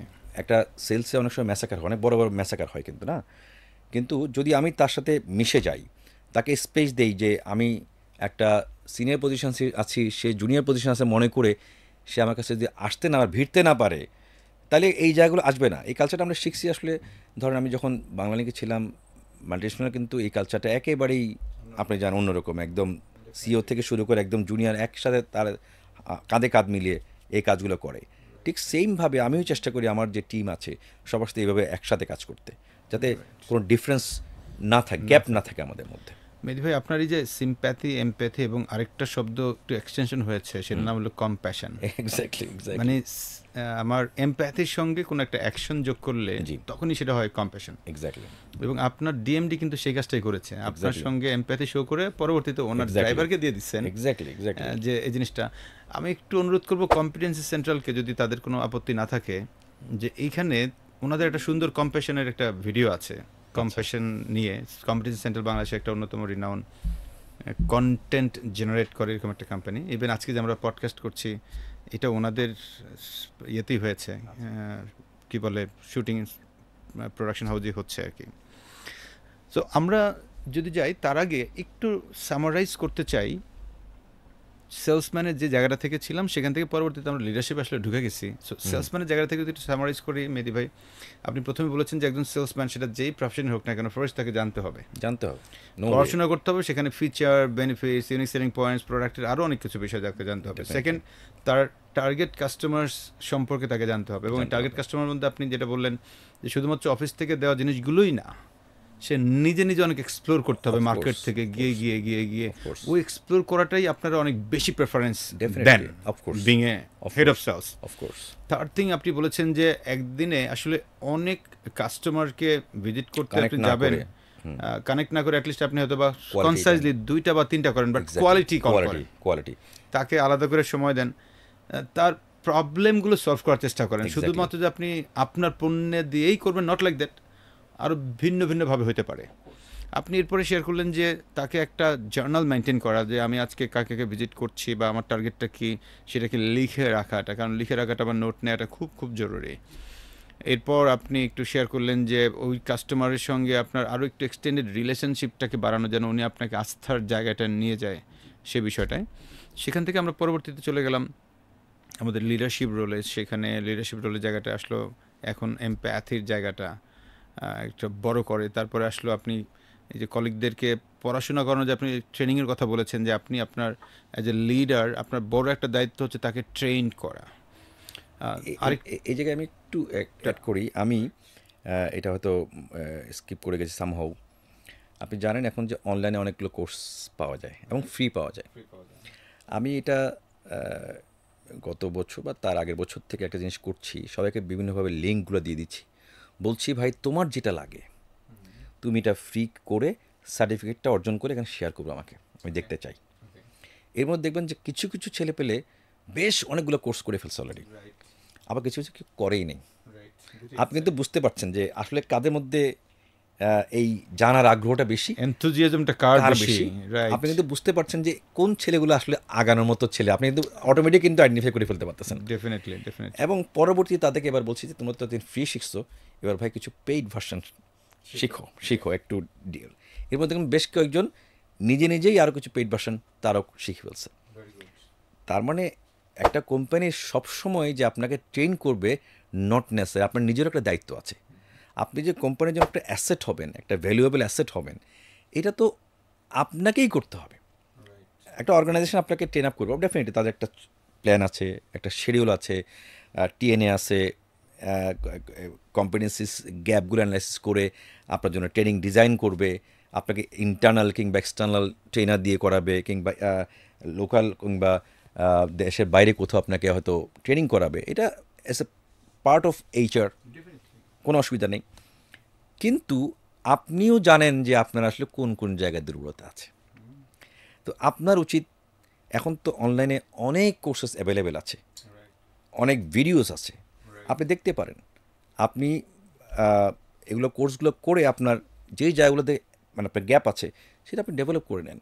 তো এই জায়গাটা কিন্তু আমরা যারা সেলস লিডারশিপ রোলগুলোতে আছি তাদের উচিত, আমি মনে করি ব্যক্তিগতভাবে, আমি যেটা করি সেজন্য বলছি, যেটা আমি করি না সেটা বলতে চাই না এখানে, মানে তাদেরকে গ্রো করার জন্য আপনি মোটিভেট করতে হবে, ইন্সপায়ার করতে হবে যে ভাই তুমি এই জায়গাটাকে ডেভেলপ করো, নিজেকে তুমি ভালো করবে এবং তোমার মধ্যে সেই ক্যাপাসিটি আছে, তোমাকে আগামী দিনের, আমি মাঝে মধ্যে বলি ভাই আমি তো বুড়ো বয়সে এই জায়গায় আসছি, ভাই তুমি তো আমার হাফ বয়সে তুমি এই জায়গায় আসতে হবে। এটা পসিবল না এমন কিছু নাই। আমি বলেছি কথাগুলো, আজকে সেশনও বলেছি আমি এটা। আর আমি ব্যক্তিগতভাবে কম মিটিংয়ে বিশ্বাস করি, কম মিটিংয়ে বিশ্বাস করি। আমি হয়তো মান্থলি মিটিংটা করি, আর যদি কোনো এর মধ্যে কোনো আর্জেন্ট মিটিং হয়, আমার হোয়াটসঅ্যাপ গ্রুপ আছে, গ্রুপে আগে মেসেজ দিই ভাই আজকে 10 মিনিট একটা সেশন আছে, তোমরা শুধু 10 মিনিট আমাকে শুনবা, যদি কোনো কিছু জানার থাকে পরে টেক্সট করবো, আই রিপ্লাই, বাট তুমি তোমার কাজটা টাইম দাও, তোমার কাজে টাইম দাও, তো তোমার টাইম আমি নিব না। আমি কী করি 10 মিনিট 15 মিনিট একটা সেশন করি, আমি ছেড়ে দিচ্ছি, শেষ। আমরা যদি মনে করেন যে হ্যাঁ প্রতিদিন আমি তাকে 1 ঘন্টা 1 ঘন্টা করে আটকে রেখে, আমি আমার ক্যারিয়ার একটা শুরুতে এরকম কিছু কিছু ব্যাপারে আমি পেয়েছি, এরকম যে যেখানে জয়েন করেছি, আমি না কোম্পানির নাম এখন বলবো না কোন কোম্পানিতে, দেখলাম যে আমার এক সিনিয়র কলিগ আমার আগে জয়েন করেছে, তার প্রতিদিনের কাজ হচ্ছে ছেলেমেয়েকে আটকে রেখে মানে মিটিং করবে। মিটিংয়ের বিষয় কি জানেন? গতকালকে কত ডেলিভারি হয়েছে, আজকে কত ডেলিভারি করবা। কতক্ষণ মিটিং হতে পারে বলুন তো এটার জন্য? Max 15 to 20 minutes. আচ্ছা, এইটাকে সে 45 to 1 ঘন্টা করবে কীভাবে? সে ব্যক্তিগত অনেক গল্প এখানে চলবে, ফ্যামিলি গল্প, এই গল্প, সেগুলো ওয়েস্টেজ অফ টাইম পুরোপুরি। তো পরবর্তীতে আমার যিনি তখন হেড ছিলেন, ওনাকে বললাম যে স্যার একটা কাজ করি, আমার টিমকে নিয়ে একটু আলাদা মিটিং করি, কম্বাইন্ড মিটিং না করি। বলতে ঠিক আছে। পরে দেখা যাচ্ছে আমার টিমের লোকজন কোনো মিটিংয়ে নাই, কোনো মিটিং নেই। আচ্ছা, মিটিং এখন ইজি, মিটিং আপনি হোয়াটসঅ্যাপ গ্রুপ খুলেন না, যদি আপনি সেটা বাধ্য হয়ে গেলেন তাহলে ওই টিমে তো প্রেশার পড়ে যাওয়ার কথা যে না, পরবর্তীতে তারাও কিন্তু রিলিফ হয়েছে এক সময় গিয়ে, যখন দেখতেছে যে এই টিমের মিটিং ছাড়াই কিন্তু পারফরমেন্স ভালো হচ্ছে, আর এই টিম মিটিং করেও লাভ হচ্ছে না, তখন তো মিটিংয়ের ভ্যালু চলে গেছে ওখান থেকে। আমি যখন দেখলাম যে একটা কিছু আছে লিড বাই এক্সাম্পল, আপনি একজন সেলস লিডার হিসেবে আপনি শুধু কমান্ড করবেন, শুধু ডিরেকশন দেবেন, এটা না। কিন্তু আমার মনে আছে আমি যখন প্রথম বিএসআরএমে জয়েন করি, লিড সেলস হিসেবে জয়েন করেছি, আপনি বলেছি আমি, আউটস্ট্যান্ডিং কাস্টমার থাকে, অনেক ডিউজ থাকে কাস্টমারদের। একটা কাস্টমারের অনলি সম্ভবত 5,000 টাকা ডিউ ছিল, অনলি। আমি ওই সেলসম্যান যে ছিল তাকে বললাম যে চলেন ভাই আপনার সাথে একটু মোটরসাইকেলে যাই, মোটরসাইকেলের পিছনে উঠলাম, বৃষ্টিও বলছে, বৃষ্টিও কষ্ট, চলেন ভাই যাই। তো এই লোকের বাসায় চলে গেছি আমি, ওই লোককে পাওয়া যায় না যদিও, কিন্তু ওই ভদ্রলোকের ওয়াইফ ছিলেন। তো আমরা ভিতরে আর প্রবেশ করি না, বাট ওনাকে মেসেজটা দিয়ে আসলাম যে টাকাটা আপনি দিয়ে দিন। ওয়াইফ তো আসলে একটু শুনছে এটা জিনিসটা, কারণ তার তো গায়ে লাগার কথা, তাই না? একটা বাসায় চলে আসছে, কোম্পানির লোক বাসায় চলে আসছে, টাকা পয়সার জন্য খোঁজখবর নিয়ে চলে আসছে। এইভাবে করে কিন্তু একটা সময় গিয়ে আমাদের তখনকার যে ড্যাপ মার্কেটে ছিল, B2B সেগমেন্ট অ্যাকচুয়ালি, তখন ওই সময়টার প্রায় 80% আমরা রিকভার করতে পেরেছি। এটা কেন? এটা হচ্ছে একটা টিম যখন দেখছে যে আপনি নিজে মাঠে নেমে গেছেন, সে কিন্তু তখন তারাও কিন্তু মাঠে নেমে গেছে, যে বস নেমে গেছে, এখন তো আমার তো উপায় নেই, আমাকে তো নামতে, উনি তো আমার সাথে চলে যাবে। তো এইভাবে করে কিন্তু আসলে টিম চালাতে গেলে মানে ফিলোসফিটা হচ্ছে এই, যে আপনি টিমের মতো আপনাকে অ্যাক্ট করতে হবে, আপনি শুধু ডিরেকশন দিলে কখনো কথা শুনবে না। মেহেদী ভাই, আপনার এখানে আমি একটু সামারাইজ করতে চাই, কারণ আসলে অনেকগুলো কথা বলছি তো আমরা, সেই জায়গাটা থেকে আমার কাছে মনে হয় যে তখন হবে কি আরেকবার পার্টিসিপেন্টরা যারা আমরা শুনছি আর কি, ইনফ্যাক্ট তাদের জন্য সুবিধা হবে। লিডারের আপনি অনেকগুলো গুণের কথা বলেছেন বা অনেকগুলো বিষয় করতে বলেছেন। নাম্বার 1 হচ্ছে আমি যদি ধরে নিই এটাকে ফার্স্ট লিড বাই এক্সাম্পল। আপনি যেটা সরাসরি ক্রেডিট কালেকশনের জন্য বাড়িতে চলে গেছেন। সেকেন্ড ওয়ান হচ্ছে যে তাদেরকে ট্রেনিং করাইতে হবে। আপনি যেটা করে অনেক ভালো ফিল করেছেন এবং আপনি ভালো রেজাল্ট পেয়েছেন এবং এই ট্রেনিং করানোর জন্য একটা মানে ক্রেডিবিলিটির জায়গা থেকে আপনাকে যদি একটু আমি অ্যাড করি 70-20-10 নামক একটা লার্নিং মডেলই আছে। মানুষ 70% শিখে অন দ্য জব ট্রেনিং থেকে, 20% শিখে তার টিম বা পরিবেশ থেকে এবং 10% হচ্ছে কোম্পানি তাকে শেখায়। তার মানে 90% শেখা বা শেখানোর দায়িত্ব আমি যদি চিন্তা করি এজ এ লিডার, তাহলে আমার টিমকে 90% শেখানোর দায়িত্ব আমার কিন্তু। তাকে কিভাবে আমি অ্যাসাইনমেন্টের মধ্যে রাখবো, পড়াশোনার মধ্যে রাখবো, এই যে আপনি তাকে লিঙ্ক শেয়ার করে দিচ্ছেন, সার্টিফিকেট দাও ভাই, একটু তুমি ইয়ে করো, তাকে ইন্সপায়ার করছেন, মোটিভেট করছেন। সো বিং এ লিডার আমার টিমকে মোটিভেট রাখা, ইন্সপায়ার করার আমার দায়িত্ব। 3 নম্বর গেল। 4 নম্বরে আপনি যেটা কোট করলেন কথাটাকে যে মিটিং যত কম করা যায় তত মঙ্গল। বাংলাদেশে বর্তমানে দেখতেছি ম্যাক্সিমাম কোম্পানিগুলো গুগল মিট আর জুমের যন্ত্রণায় পোলাপান চাকরি ছেড়ে দেওয়ার মতো অবস্থা। আর নতুন করে বেরিয়েছে হোয়াটসঅ্যাপে তো এখন মিটিং করা যায় একবার লম্বা সময় ধরে, জুম লাইক। সো এইটা নিয়ে আরেক বিপদে পড়ছে লোকজন। সো অনেকেই বলে যে ভাই আমাদের একটু গুগল মিটটা কমায় দেন না, ট্রেনিং করাতে গেলে লোকজন বলে। সো আমার এই ভিডিওটা যারা দেখছেন একটা এক্সাম্পল, লিভিং এক্সাম্পল আপনাদের সামনেই আছে যে আসলে মিটিং করানো ছাড়াই খুব ভালো করা যায়। কেন? এই যে ট্রেনিং করাবেন, তাকে তৈরি করেন, এগুলো হচ্ছে আপনার মেইন কাজ। You're absolutely right. দেন আপনি আরেকটা জিনিস বলেছেন যে লিডারকে হইতে হবে এমপ্যাথেটিক এবং of course. কম্প্যাশনেট এই জায়গাটা course. থেকে। সেলস তো আসলে 80% strategy, only 20% efforts. Right, 80% strategy, strategy 80%, 20% efforts, 100%। ওকে, আপনাকে একটা ছোট এক্সাম্পল দিই আমি। আমরা একজন টপ ক্লাস কাস্টমার, মানে একটা কর্পোরেট কাস্টমার। ওকে, উনি, আমি নাম বলছি সঙ্গতের কারণে বলছি না, বাট চট্টগ্রামে একটা বড় কাজের, মানে পোর্টের একটা কাজে উনি কাজ পেয়েছিলেন। তো উনাকে আমাদেরকে মিট করতে হবে। আমাদের সাথে আমাদের যেহেতু বড় কাজ, ডিএমডি সাহেব নিজেও আমাদের সাথে চলে গেছেন তখন ওই সময়টাতে। তো আমরা যাওয়ার আগে ওনার প্রোফাইল স্টাডি করলাম আগে, গুগলে জিজ্ঞেস করলাম ভাই এই লোকটার সম্বন্ধে জানো, ডিটেলস জানলাম। জেনে দেখলাম যে উনি ধরেন দাবা ফেডারেশনের সাথে ইনভলভ, বাফুফের সাথে ইনভলভ, এরকম অনেক খেলাধুলার সাথে উনি খুব প্রমিনেন্ট একদম।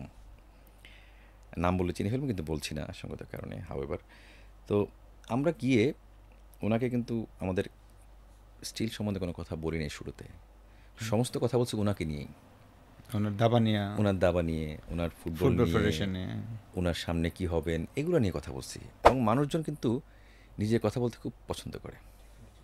লেখার সময় নিজের নামটা আগে লিখে, কলম টেস্ট করার জন্য না, কলমের কালি আছে কিনা টেস্ট করার সময়। এবং সে নিজেকে সবচেয়ে বেশি ভালোবাসে মানুষজন। তো যখন উনি এত কথা শুনছে, ওনার এত প্রশংসা শুনছে এবং সব কিছু মিলে ওনার এক্সপেকটেশন অনেক হাই ছিল, একটু ভালো ডিসকাউন্টে আমাদের কাছ থেকে নিবে। আমরা অনেক কম ডিসকাউন্টে ওনার কাছে বিক্রি করে চলে আসছি। এটা সম্ভব হয়েছে কেন জানেন? কারণ ওনাকে আমরা স্টাডি করছি ভালোভাবে।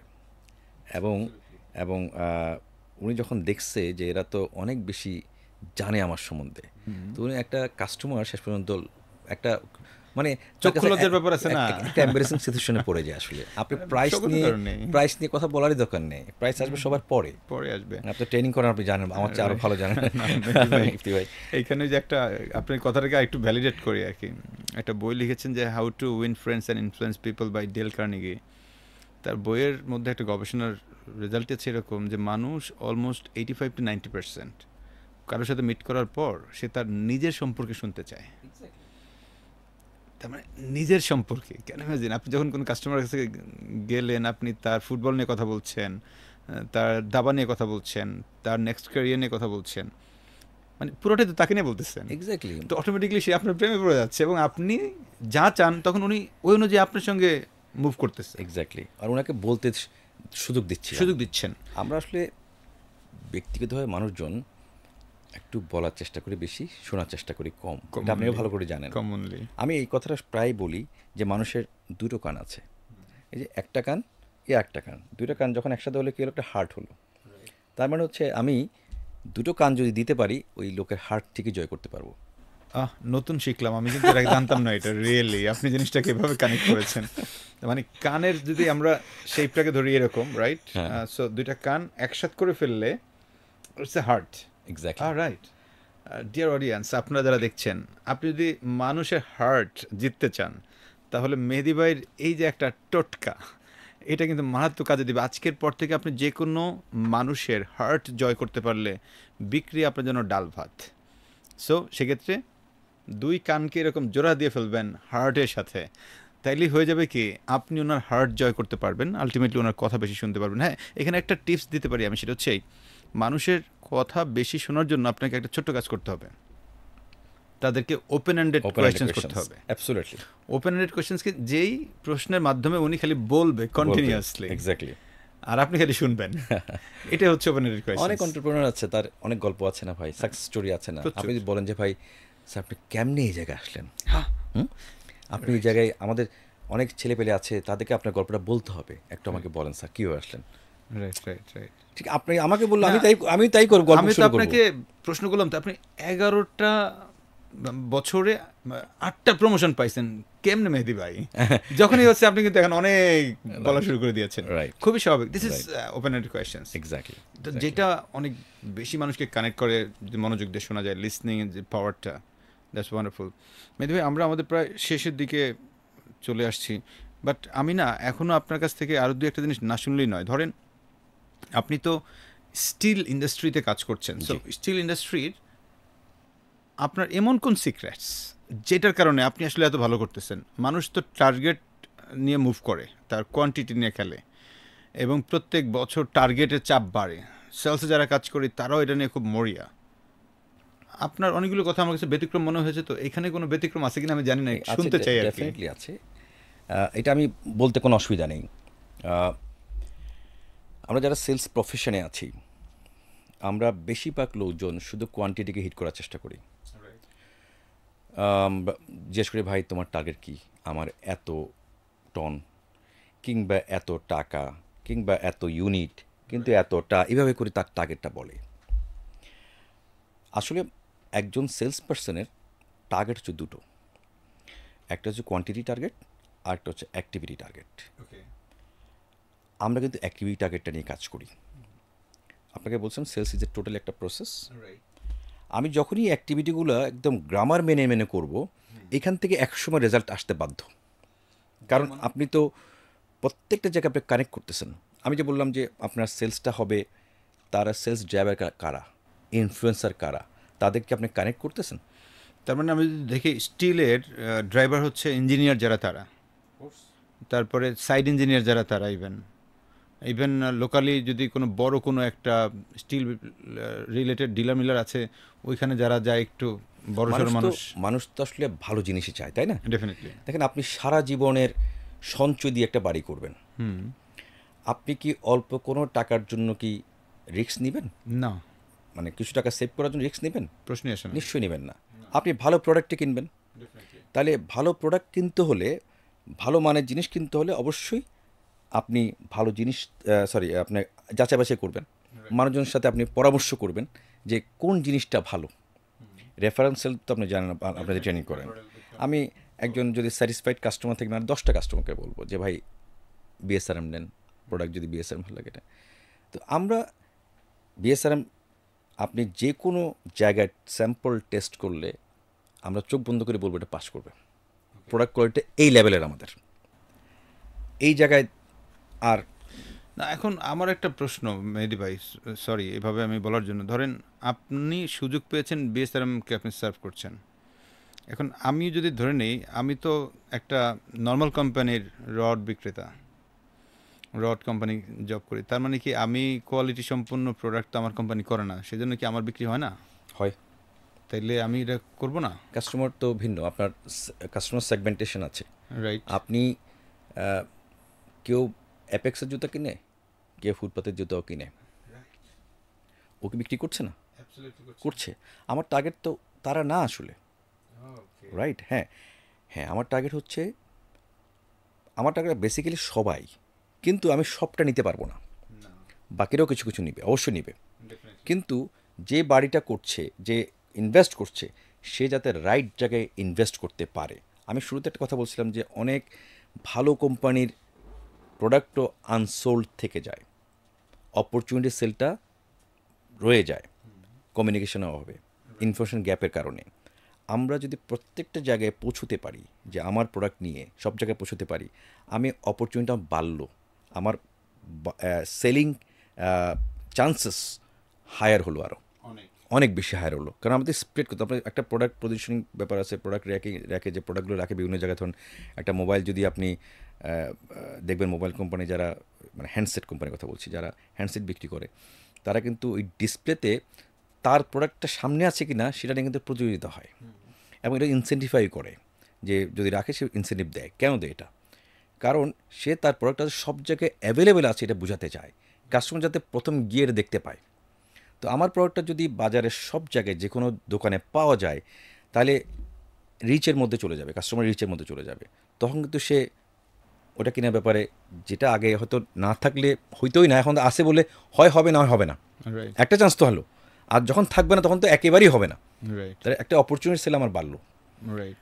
তো এই ক্ষেত্রে আমরা যেটা মানে করি, যেটা হচ্ছে আমাদের, যেহেতু এটা এথিক্যাল কোম্পানি এবং একটা লিগ্যাসি আছে, এটা 1952 সাল থেকে এস্টাবলিশড কোম্পানি আমাদের এটা, এবং একটা দায়বদ্ধতা আছে, সোশ্যাল রেসপন্সিবিলিটি আমাদের আছে। আমরা কোয়ালিটির ব্যাপারে কোনো কম্প্রোমাইজ করি না। আমাদের প্রত্যেকটা স্যাম্পল এভরি 15 মিনিটসের পর পর একটা স্যাম্পল টেস্ট হয়, এটা অনেকে জানেও না। আমরা একটা পদ্ধতির মাধ্যমে স্ক্র্যাপ থেকে বিলেট করি, যেটাতে একটা এলআরএফ একটা পদ্ধতি আছে, ল্যাডল ডিফারেন্ট ফার্নেস। এই পদ্ধতিটা আমি যদি স্কিপও করি, আপনি নিশ্চিত থাকেন প্রোডাক্ট কিন্তু পরীক্ষা পাস করবে, মানে টেস্টগুলোতে পাস করবে। কিন্তু আমাদের চেয়ারম্যান স্যার বলেছেন যে কোনো অবস্থাতে হবে না, প্রয়োজনে নো বিজনেস। আমার এটা কিছু কন্টিনিউশন মালিক থাকতে আছে হবে, যারা আসলে কোয়ালিটিকে অনেক বেশি, আমরা কোনো কোয়ালিটিকে রকম কম্প্রোমাইজ করে না। কোনো কম্প্রোমাইজ করবো না। বাট আমার সেই জায়গাটা বিএসআরএম নিয়ে আসলে আমার কোনো ইয়ে নাই, কারণ বাংলাদেশের ম্যাক্সিমাম মানুষ জানে যে BSRM is a very quality সম্পন্ন ওই যে রড বা কিছু জুতা কিনলে একসময় বাটা, বাটা, আর বিএসআরএম হয়ে গেছে। বিএসআরএম। হ্যাঁ, কিন্তু আমার প্রশ্নটা মেদিবা অন্য জায়গায়। আপনি আজকে শুরুর দিকে বলছিলেন সেলসের মানুষ সব বেচতে পারে, হ্যাঁ ডেফিনেটলি, আপনি ওনারা যেখানে ফেলে দেবেন সেখানে বিক্রি করবে। এখন অবশ্যই অবশ্যই। ধরেন মেহেদি ভাই বিএসআরএম এ নাই, এমন একটা রড কোম্পানিতে গেছে যে কোম্পানি আসলে কোয়ালিটি ম্যাটার এই পর্যন্ত করতে পারতেছে না তারা, বা কোয়ালিটি পর্যন্ত এনশিওর করতে পারছে না। সো আপনি যদিও উত্তরটা দিয়েছেন আমাকে যে আমি সেখানে তার কাস্টমার সেগমেন্টেশনের জায়গাটা কিন্তু আসলে আমার ভিন্ন হচ্ছে। তখন আমি বিএসআরএম খেলবো একটু যারা কোয়ালিটিকে প্রেফারেন্স দিচ্ছে সবচেয়ে বেশি, তার কাছে টাকা কোনো ফ্যাক্টর না, সেই জায়গাটাকে অনেক বেশি প্রেফারেন্সটা পায়। অন দ্য আদার হ্যান্ড অন্য কোম্পানিগুলো তো বিক্রি করছে, সে হয়তো বা তার টার্গেট কাস্টমারটা একটু ভিন্ন, সেখানেই যাচ্ছে। তো সেখানে গিয়ে একটা সেলসের মানুষ যে আছে, সে কি আসলে বিএসআরএমই চলে আসা দরকার, নাকি ওই কোম্পানিতে থেকেই ভালো করা দরকার? যদি ভালো করার দরকার হয় তাহলে তার করণীয় কি? কঠিন আচ্ছা, প্রশ্ন। না এটাকে আমি একটু অন্যভাবে দেখি। আমি আপনাকে Sure. একটা ছোট একটা উদাহরণ দিই।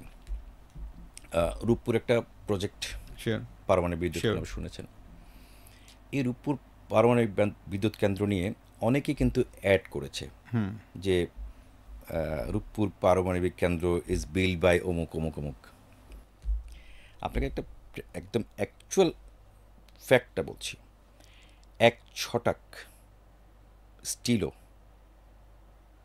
বিএসআরএম ছাড়া ওই প্রজেক্টে ব্যবহার হয় নাই, মূল প্রজেক্টে 1 ছটাকও। আচ্ছা, তাহলে কোথায় হয়েছে? তাহলে অ্যাডভার্স কীভাবে দিল? তো অ্যাড কীভাবে করলো? হয়েছে ভাই, ওই যে লেবার থাকার শেড করছে, লেবার থাকার জন্য শেড করছে না, বাইরে শেড করছে, বা ধরেন তাদের কিছু ডরমেটরি করছে না, ড্রেনেজ ওয়ার্কটা করছে না, ওখানে দিছে। এটা তো প্রজেক্টের মধ্যে ভাই, ওকে, রাইট, ঠিক না? অ্যাবসলিউটলি। ক্লেম তো করতেই পারে, হ্যাঁ, শিওর, মার্কেটিংয়ের ভাষায় এটা প্রজেক্টের মধ্যেই আছে, যে কোনোভাবে ক্লেম করতে পারে, তাই না? রাইট। এখন আপনি যে প্রশ্নটা আমাকে করলেন, যে আমি যদি ফর এক্সাম্পল আমি আরেকটা কোম্পানিতে কাজ করি, আমি এজ এ সেলসম্যান আমি কী করব? সেলসম্যান প্রথমত তার সবচেয়ে বড় স্ট্রেংথ হচ্ছে, সে যদি ভালো কোম্পানিতে কাজ করে তার সবচেয়ে বড় স্ট্রেংথ হচ্ছে তার প্রোডাক্টটা, রেপুটেশন, গুডউইল, এগুলো সবগুলো তার সবচেয়ে বড় স্ট্রেংথ। তার এফোর্টটা তখন থাকে হচ্ছে লিডারশিপ ধরে রাখা। এটা বড় চ্যালেঞ্জ কিন্তু। ডেফিনেটলি। নাম্বার ওয়ান কোম্পানি থাকার চ্যালেঞ্জ হচ্ছে লিডারশিপ ধরে রাখা, এক রাইট, নাম্বার থাকা। রাইট। আর একেবারে আপনি যেটা বললেন, যাদের একটা কোয়ালিটি কনসার্ন না, এই না সেই না, সেখানে যখন একজন কাজ করবে তারও কিন্তু কিছু গ্রামার আছে। সে কোথায় কোথায় হিট করলে তার সেলটা আসবে সে কিন্তু জানে। তাকে আমি এখান থেকে বলে দেওয়ার কিছু নাই, কারণ সেলসম্যান, আমি একটা শুরুতে মনে বলেছিলাম, মনে করতে পারছি না, যে আপনি আজকে একটা সেলস কলে গেলেন ইফতি ভাই, আমি আপনাকে ইফতি ভাই বললাম যে ইফতি ভাই এই কাস্টমার কিন্তু আপনি এইভাবে এইভাবে বলেন না, ওই কাস্টমার কিন্তু পটে যাবে একেবারে, আপনি সেল কল মানে সেলসটা ডিল ক্লোজ করে আসতে পারবেন। ওখানে যাই দেখলেন যে আসলে আমি যেটা বলছি সিচুয়েশন ভিন্ন, আপনাকে তখন ডিফারেন্ট টেকনিক অ্যাপ্লাই করতে হবে এবং আপনি জানেন সেটা কী করতে হবে, বিকজ ইউর সেলসম্যান, ঠিক না? তাহলে যে এই কাজটা করতেছে তারও কিছু নিজস্ব কিছু টেকনিক আছে, এবং ওই সিচুয়েশনে পড়লে আমি যদি ওখানে থাকি ওই সিচুয়েশন অনুযায়ী আমি কিন্তু অ্যাডপ্ট করে নিব, আমার কিছু স্ট্র্যাটেজি ওখানে আমি সাজাই নিব আমার মতো করে কাস্টমারকে দেওয়ার জন্য, যদিও সেটা কোয়ালিটির দিক থেকে একটু ইনফেরিয়র হবে আর এটা কোয়ালিটির দিক একটু সুপিরিয়র হবে। মেহেদী ভাই, এখানে আমার একটা প্রশ্ন, তাহলে কি আমি একজন সেলস পার্সন হিসেবে ওইখানে একটু মিথ্যার আশ্রয় নিব? না, ডেফিনেটলি নট। আমি কি তাহলে কাস্টমারকে বলবো যে আমারটার কোয়ালিটি খারাপ? আমি কোয়ালিটি খারাপ এভাবে তো বলা যাবে না, সেলসের ভাষা তো ডিফারেন্ট, আপনি জানেন। ডেফিনেটলি। সেলসের ভাষায় আপনাকে অন্যভাবে বলতে হবে। আমি এটা সেরা বলছি এটাকে, তাই না, একদম right, best quality. Best quality. আর একটাকে বলছি আমাদের কোয়ালিটি কিন্তু খারাপ না ভাই, রাইট, কথার মধ্যেই। আমাদের কোয়ালিটি রাইট, খারাপ যেমন না, বাট তেমন আমার মিষ্টি। প্রাইসটা এরকম। রাইট, আপনি আপনার এই এফোর্ডে তো এটা এফোর্ড করতে পারেন, রাইট, রাইট, রাইট। ঠিক না? সঙ্গত করেন, আমরা কিন্তু দেখেন বাজারেও যখন যাই, একটা ইলিশ মাছ কিনবো এক্সাম্পল, সো আমার ক্যাপাসিটি আছে 700 গ্রাম ইলিশ মাছ কেনার জন্য, যে সাইজটার। আবার হয়তো বা আপনার ক্যাপাসিটি আছে এটা 1.5 কেজি ওজনেরটা কিনবেন, বিকজ এটার দাম বেশি, আপনার কাছে এটা কোনো ম্যাটার করে না। তো দুটো টেস্ট তো ডিফারেন্ট হবেই। অবশ্যই তো অবশ্যই। এখন যে হচ্ছে 700 টাকাটা কেনার বা 700 গ্রামেরটা কেনার, সে তো 700 গ্রামেরটাই কিনবে। এখন আমার দায়িত্ব হচ্ছে, যদি আমি মাছ বিক্রেতা হয়ে থাকি, যে 700 গ্রাম নেয়ার মতো তার কাছে 700 গ্রামেরটাকেই সুন্দর করে উপস্থাপন করা। It's are really tasty. এবং আপনি 700 গ্রামকে আপনি হোল ফিশ হিসাবে দিতে পারবেন, রাইট, হোল হিসেবে দিতে পারবেন। Right? This is salesmanship, right, তাই না? আপনি বলুন যে একটা দাওয়াত দিচ্ছেন, আপনি যদি এর চেয়ে বেশি বড় দেন তাহলে বড় বাটি নিয়ে নামতে পার। গেস্ট কতজন আপনার? আপনার গেস্ট যদি ছোট একটা ফ্যামিলি হয় তাহলে আপনি এটা দিয়ে সুন্দর হবে। আর যে বড় ফ্যামিলি হয় তাহলে স্যার আপনি এটা নিতে পারেন, তাই না? এটা সেলসম্যান যখন যে সিচুয়েশন, যে কাস্টমার যে লেভেলে আসছে তাকে সেভাবে কিন্তু কনভিন্স করতে হবে। তার মানে আমরা যদি এখান থেকে আমাদের দর্শকদেরকে একটা মেসেজ দিতে চাই, দেখেন আমরা অনেকে স্ট্রাগল ফেস করি যে আমি মনে হয় বিএসআরএমের মতো একটা ভালো কোম্পানিতে নাই, আমি মনে হয় একটা নর্মাল কোম্পানিতে জব করছি। বেসিক্যালি তা না, আপনি যেই কোম্পানিতে কাজ করেন না কেন, প্রত্যেকটা কোম্পানির প্রোডাক্টের আলাদা আলাদা কাস্টমার আছে।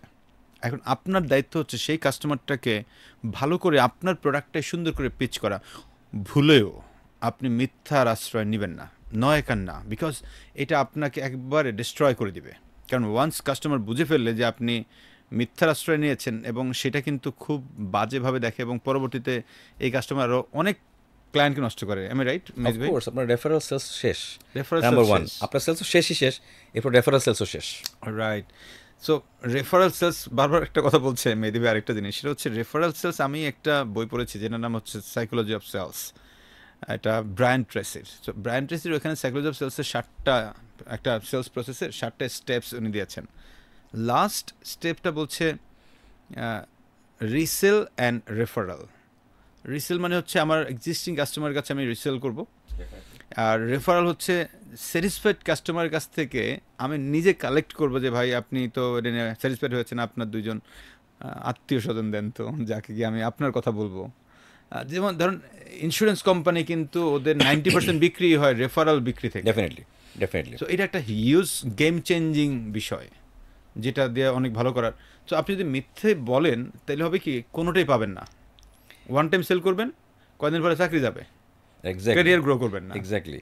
আপনার আমি এই জায়গায় একটা হঠাৎ মনে পড়লো, আমার আর্লি ক্যারিয়ারে আমি যখন প্রথম দিকে বিভিন্ন প্রোগ্রামে গেছি, অনেকের সাথে আমার মিট হয়েছে, পরিচয় হয়েছে, আমি তাদের নাম্বারগুলো সব নিতাম, নিয়ে সব মোবাইলে ঢুকাইতাম, মানে ফোন বুকে এখনও সব নাম্বার আছে আমার, এখন 4000+ আমার ফোন বুকের নাম্বার আছে, বেশিরভাগ কিন্তু ক্লায়েন্টের নাম্বার। এবং আমার প্রত্যেকটা উপলক্ষে আমি কিন্তু মিস করেন তাকে উইশ করতে। ধরেন নিউ ইয়ার আমি উইশ করলাম একদম ধরে ধরে প্রত্যেকটা কাস্টমারকে, কাকে কখন কাজে লাগবে ইউ নেভার নো, এবং পার্সোনালাইজ মেসেজ পাঠানোর চেষ্টা করি, পার্সোনালাইজড মেসেজ পাঠানোর চেষ্টা করি। একটু সময় নিই, একদিনই তো সময় নিব না, বছরে একদিন দুদিন, সারা সব মিলে ধরেন 4টা 5টা অকেশন আমি পাঠাচ্ছি, তাকে মেসেজ পাঠাচ্ছি। তো উনি যখন মেসেজটা পান যে বিএসআরএম থেকে অমুক বারবার মেসেজ পাঠাচ্ছে, ওনার যদি কখনো কিছু লাগে উনি সবার আগে কার কথা মনে রাখবে? বিএসআরএম কি মনে করবে? আমাকে মনে করবে, মেহেদী ভাই কি BSRM মনে কে করবে? ডেফিনেটলি। এরকম অনেক ঘটনা ঘটেছে। Available. 2 বছর না 2.5 বছর পরে হঠাৎ একটা কল পেয়েছি এক নাম্বার সেভ করার পরে। উনি যখন ফোন করেছে আমি নাম ধরে ওনাকে বলছি যে ভাই কেমন আছেন আপনি, সে ওনার নাম মামুন ছিল, আমি নামটা বলছি না, মামুন রূপকর্তে বলছি, এ মামুন ভাই কী অবস্থা, কেমন আছেন আপনি? উনি ইঞ্জিনিয়ার ছিলেন। উনি বলছেন মেহেদী ভাই আপনি আমার নাম মনে রাখছেন না? মাই গুডনেস, আমি নিজে হলে তো এরকম বলতাম ভাই। তারপরে উনি ফিডব্যাকটা বলতেছে আসলে আমার একজন ক্লায়েন্টের, উনি একজন ইঞ্জিনিয়ার, প্র্যাকটিসিং ইঞ্জিনিয়ার আর কি, আমার কিছু ক্লায়েন্টের কিছু আপনাদের স্টিল প্রয়োজন হবে, ওখানকার সেলস পার্সন কে? আমি তখন সেলস পার্সনকে বলছি ভাই আপনি রাখেন, আমার সেলস পার্সন আপনাকে ফোন করে, আপনি ফোন করতে হবে না। আমার সেলস পার্সনকে নাম্বারটা দিলাম যে এখনই ফোন করো, ফোন করে কানেক্ট হয়েছে। তাহলে এইটা আমাদের ছেলেদেরকে আজকেও আমি বলতেছিলাম যে সবাই মিলে আমরা, তুমি যদি এই কাজটা করো, কন্টিনিউয়াসলি করো, তো কাস্টমারের যে বন্ডিং বা রিলেশন বা কমিউনিকেশন এটা সবসময় অটুট থাকবে।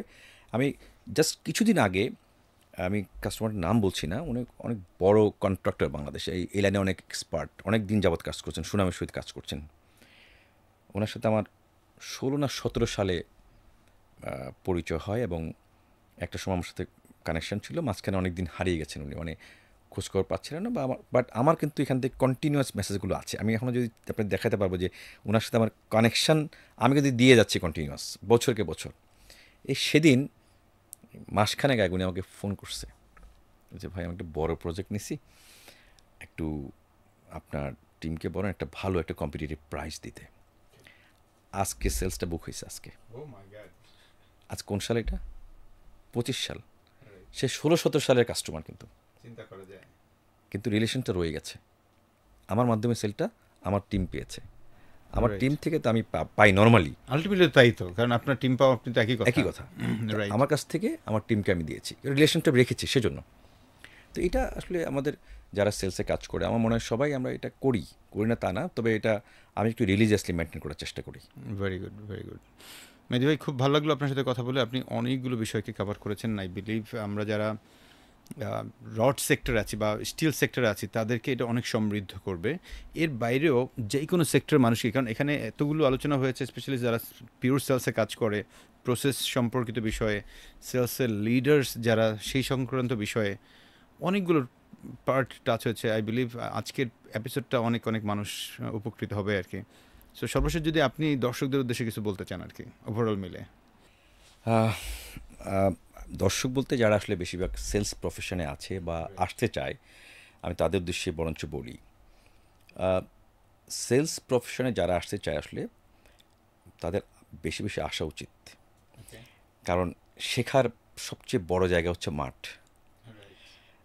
এই জায়গায় যারা একবার শিখতে পারবে এবং একটু সার্ভাইভ করে ফেলতে পারবে, তারা কিন্তু তাদের হাতে লম্বা ক্যারিয়ার আছে এবং ফাস্টেস্ট ক্যারিয়ার আছে। ফাস্টেস্ট ক্যারিয়ার সেলসে ক্যারিয়ার অন্য যে কোনো প্রফেশন থেকে কিন্তু ফাস্ট ক্যারিয়ার, খুব দ্রুত আগায়। আর সেলসম্যানদের কিন্তু সহজে জবের অভাব হয় না, ভালো করলে তাকে নিবেই, মানে জব সিকিউরিটির চিন্তা করতে হয় না। আপনি যখন ভালো কাজ করছেন আপনার সুবাস চারিদিকে ছড়াবে, আপনার তখন অনেক টেনশনে পড়ে যায়, আচ্ছা এই জবে পরে কী হবে, আমার জব চলে। সেলসম্যানদের এটা নিয়ে খুব বেশি টেনশন করতে হয় না আসলে। সে যদি আসলে ভালো কাজ করে তার জবের কোনো অভাব নেই, আর লেগে থাকতে হবে আসলে। আর শুরুতে আমি একটা কথা বলছিলাম যে কনফিডেন্ট থাকতে হবে অলওয়েজ। আর যারা এই প্রফেশনে আসতে চায়, আমি আসলে তো প্রচুর ইন্টারভিউ করেছি লাইফে, আমি দেখেছি অনেকের কনফিডেন্সের রেজাল্ট খুব ভালো কিন্তু বলতে পারছে না। ইন্ডাস্ট্রি এবং একাডেমিক একটা গ্যাপ আছে। মেহেদী ভাই, ইন্ডাস্ট্রি এবং একাডেমিক গ্যাপের জন্য কি যারা নতুন আসতে চায় তারা কি স্টুডেন্ট অবস্থায় মানে কোনো ইনস্টিটিউটের সাথে পার্ট টাইম অর শিখতে পারে, ইন্টার্নশিপ এরকম কিছু কি আপনি রেফার করছেন? আমি দুটো বিষয় বলবো এখানে। এক হচ্ছে এটা আসলে প্রথমত ইউনিভার্সিটিগুলোর একটা দায় আছে এই জায়গাটাতে। আমি অনেক ইউনিভার্সিটিতে ব্যক্তিগতভাবে গিয়েছি, বিভিন্ন সময়ে স্পিচ দিয়েছি তাদের বিভিন্ন এতে ক্লাবে টাবে ধরবা তাদের কিছু ছোটো ছোটো সেশন আমি করিয়েছি। ওখানে আমি বলেছি ডিন কিংবা ভিসি যাদের সাথে মিট করেছি তাদেরকে বলেছি আপনারা আসলে এই ইন্ডাস্ট্রি এবং একাডেমিক গ্যাপগুলো আপনারা কমানোর ব্যবস্থা করেন। একটা ছেলেকে যখন আপনি রিলিজ দিচ্ছেন, সার্টিফিকেট দিচ্ছেন, চলে যেতে বলছেন শেষ করে, তার আগে দরকারে 2-3 মাসের একটা কোর্স ডিজাইন করেন যেখানে শুধুমাত্র কোনো প্রফেসর সাহেব না, কোনো প্রফেসর স্যার আসবে না, এখানে শুধু ইন্ডাস্ট্রির এক্সপার্টরাই আসবে। তাদেরকে আপনারা নিয়ে আসেন, তাদেরকে দিয়ে গ্রুম আপ করান, মেন্টরশিপ করেন। এদেরকে তখন যখনই তারা ইন্ডাস্ট্রিতে মানে জবে এসে যাবে, তখন তারা অনেক ম্যাচিউরড হিসেবে আসবে। হুট করে এসে আকাশ থেকে বললাম এরকম হবে না। তো এই জায়গায় আমাদের আসলে অনেক কাজ করার আছে, দুই পক্ষেরই কাজ করার আছে। এক হচ্ছে যারা অ্যাকাডেমিশিয়ান আছেন তারা, মানে ইউনিভার্সিটির কথা বলছি। আরেকটা হচ্ছে যিনি ক্যান্ডিডেট, তার দায়ও কিন্তু অনেক বেশি। আমি টাইম স্পেন্ড করছি কিন্তু সোশ্যাল মিডিয়াতে, কিন্তু খারাপ বলছি না এটাকে, তো রাইট জায়গায় টাইম স্পেন্ড করছি কিনা, আমি কি নিজেকে ডেভেলপ করার জন্য কাজগুলো করছি কিনা, আমি কি ইন্ডাস্ট্রির যারা এক্সপার্ট আছে তাদের সাথে কি আমি রিলেশনশিপ ডেভেলপ করছি কিনা, তাদের থেকে মেন্টরিং নিচ্ছি কিনা। এই জায়গায় যদি ছেলেপেলেরা কাজ করে, আপনি দেখবেন অনেক ব্রাইট পিপল আছে, অনেক ব্রাইট ছেলেপেলে আছে। এদের আমাদের সময়ে যে রিসোর্সগুলো ছিল না, এদের কাছে এখন অ্যাভেলেবল রিসোর্সেস। এদের থিঙ্কিং লেভেল অনেক হাই, শুধু একটা সুযোগের অভাবে তারা এক্সপ্লোর করতে পারছে না। তাদের গাইড করার জায়গাটা আমাদের দায় আছে, ইউনিভার্সিটির দায় অনেক বেশি আমি মনে করি এই জায়গাটাতে। রাইট মেহেদী ভাই, তাহলে আমরা আলটিমেটলি ইউনিভার্সিটিকেও একটা মেসেজ আসলে দিলাম যে ওনারা কীভাবে এটাকে আরও আমাদের ইন্ডাস্ট্রির সাথে কানেক্ট করতে পারে। মেহেদী ভাই, থ্যাংক ইউ সো মাচ আমাদের এই sales podcast the sales leadership শোতে আপনার সময় দেওয়ার জন্য। আপনি অত্যন্ত ব্যস্ত মানুষ, তার মধ্যে সময় দিয়েছেন। We are really really grateful to you. প্রিয় দর্শক, আপনারা যারা দেখছেন, এতক্ষণ ধরেই দেখেছেন, আজকের পডকাস্টটা খুব অসাধারণ হয়েছে। এবং আপনারা যারা দেখবেন, আমার অনুরোধ থাকবে কমপক্ষে 5 বার দেখবেন। কেন? এই পডকাস্টটা আপনার জন্য একটা গেম চেঞ্জিং হতে পারে। সেলসে যারা আছেন তারা ম্যান্ডেটরিলি দেখবেন, সেলসের লিডার্স যারা আছেন তারা দেখবেন, এবং যারা মালিক পক্ষ আছেন বা টপ টায়ারে আছেন, আপনারা এই লিঙ্কটা আপনাদের টিমকে শেয়ার করেন। এবং শুধু শেয়ার করেই ক্ষান্ত থাকেন না, ওনাদের কাছ থেকে একটা সামারি ফিডব্যাক নিয়েন তো, যে আচ্ছা আপনি এটা দেখে কী শিখলেন, আমাকে একটু সামারি লিখে জানান। এটাও কিন্তু একটা ট্রেনিংয়ের পার্ট, কারণ এখানে এতগুলো কথা হয়েছে যেটা কিন্তু আপনাকে অন্য লেভেলের আপনার কলিগরা যদি শিখে সমৃদ্ধ করবে আপনাকেই।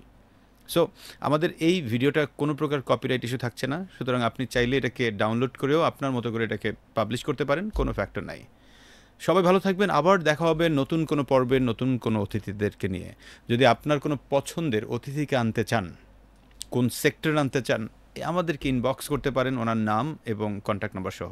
আমরা চেষ্টা করব তাদেরকে কানেক্ট করতে এবং তাদের কাছ থেকে শুনবো নতুন নতুন সেলসের গল্প। সে পর্যন্ত সবাই ভালো থাকুন, আমাদের সাথে থাকুন। থ্যাংক ইউ সো মাচ সবাইকে।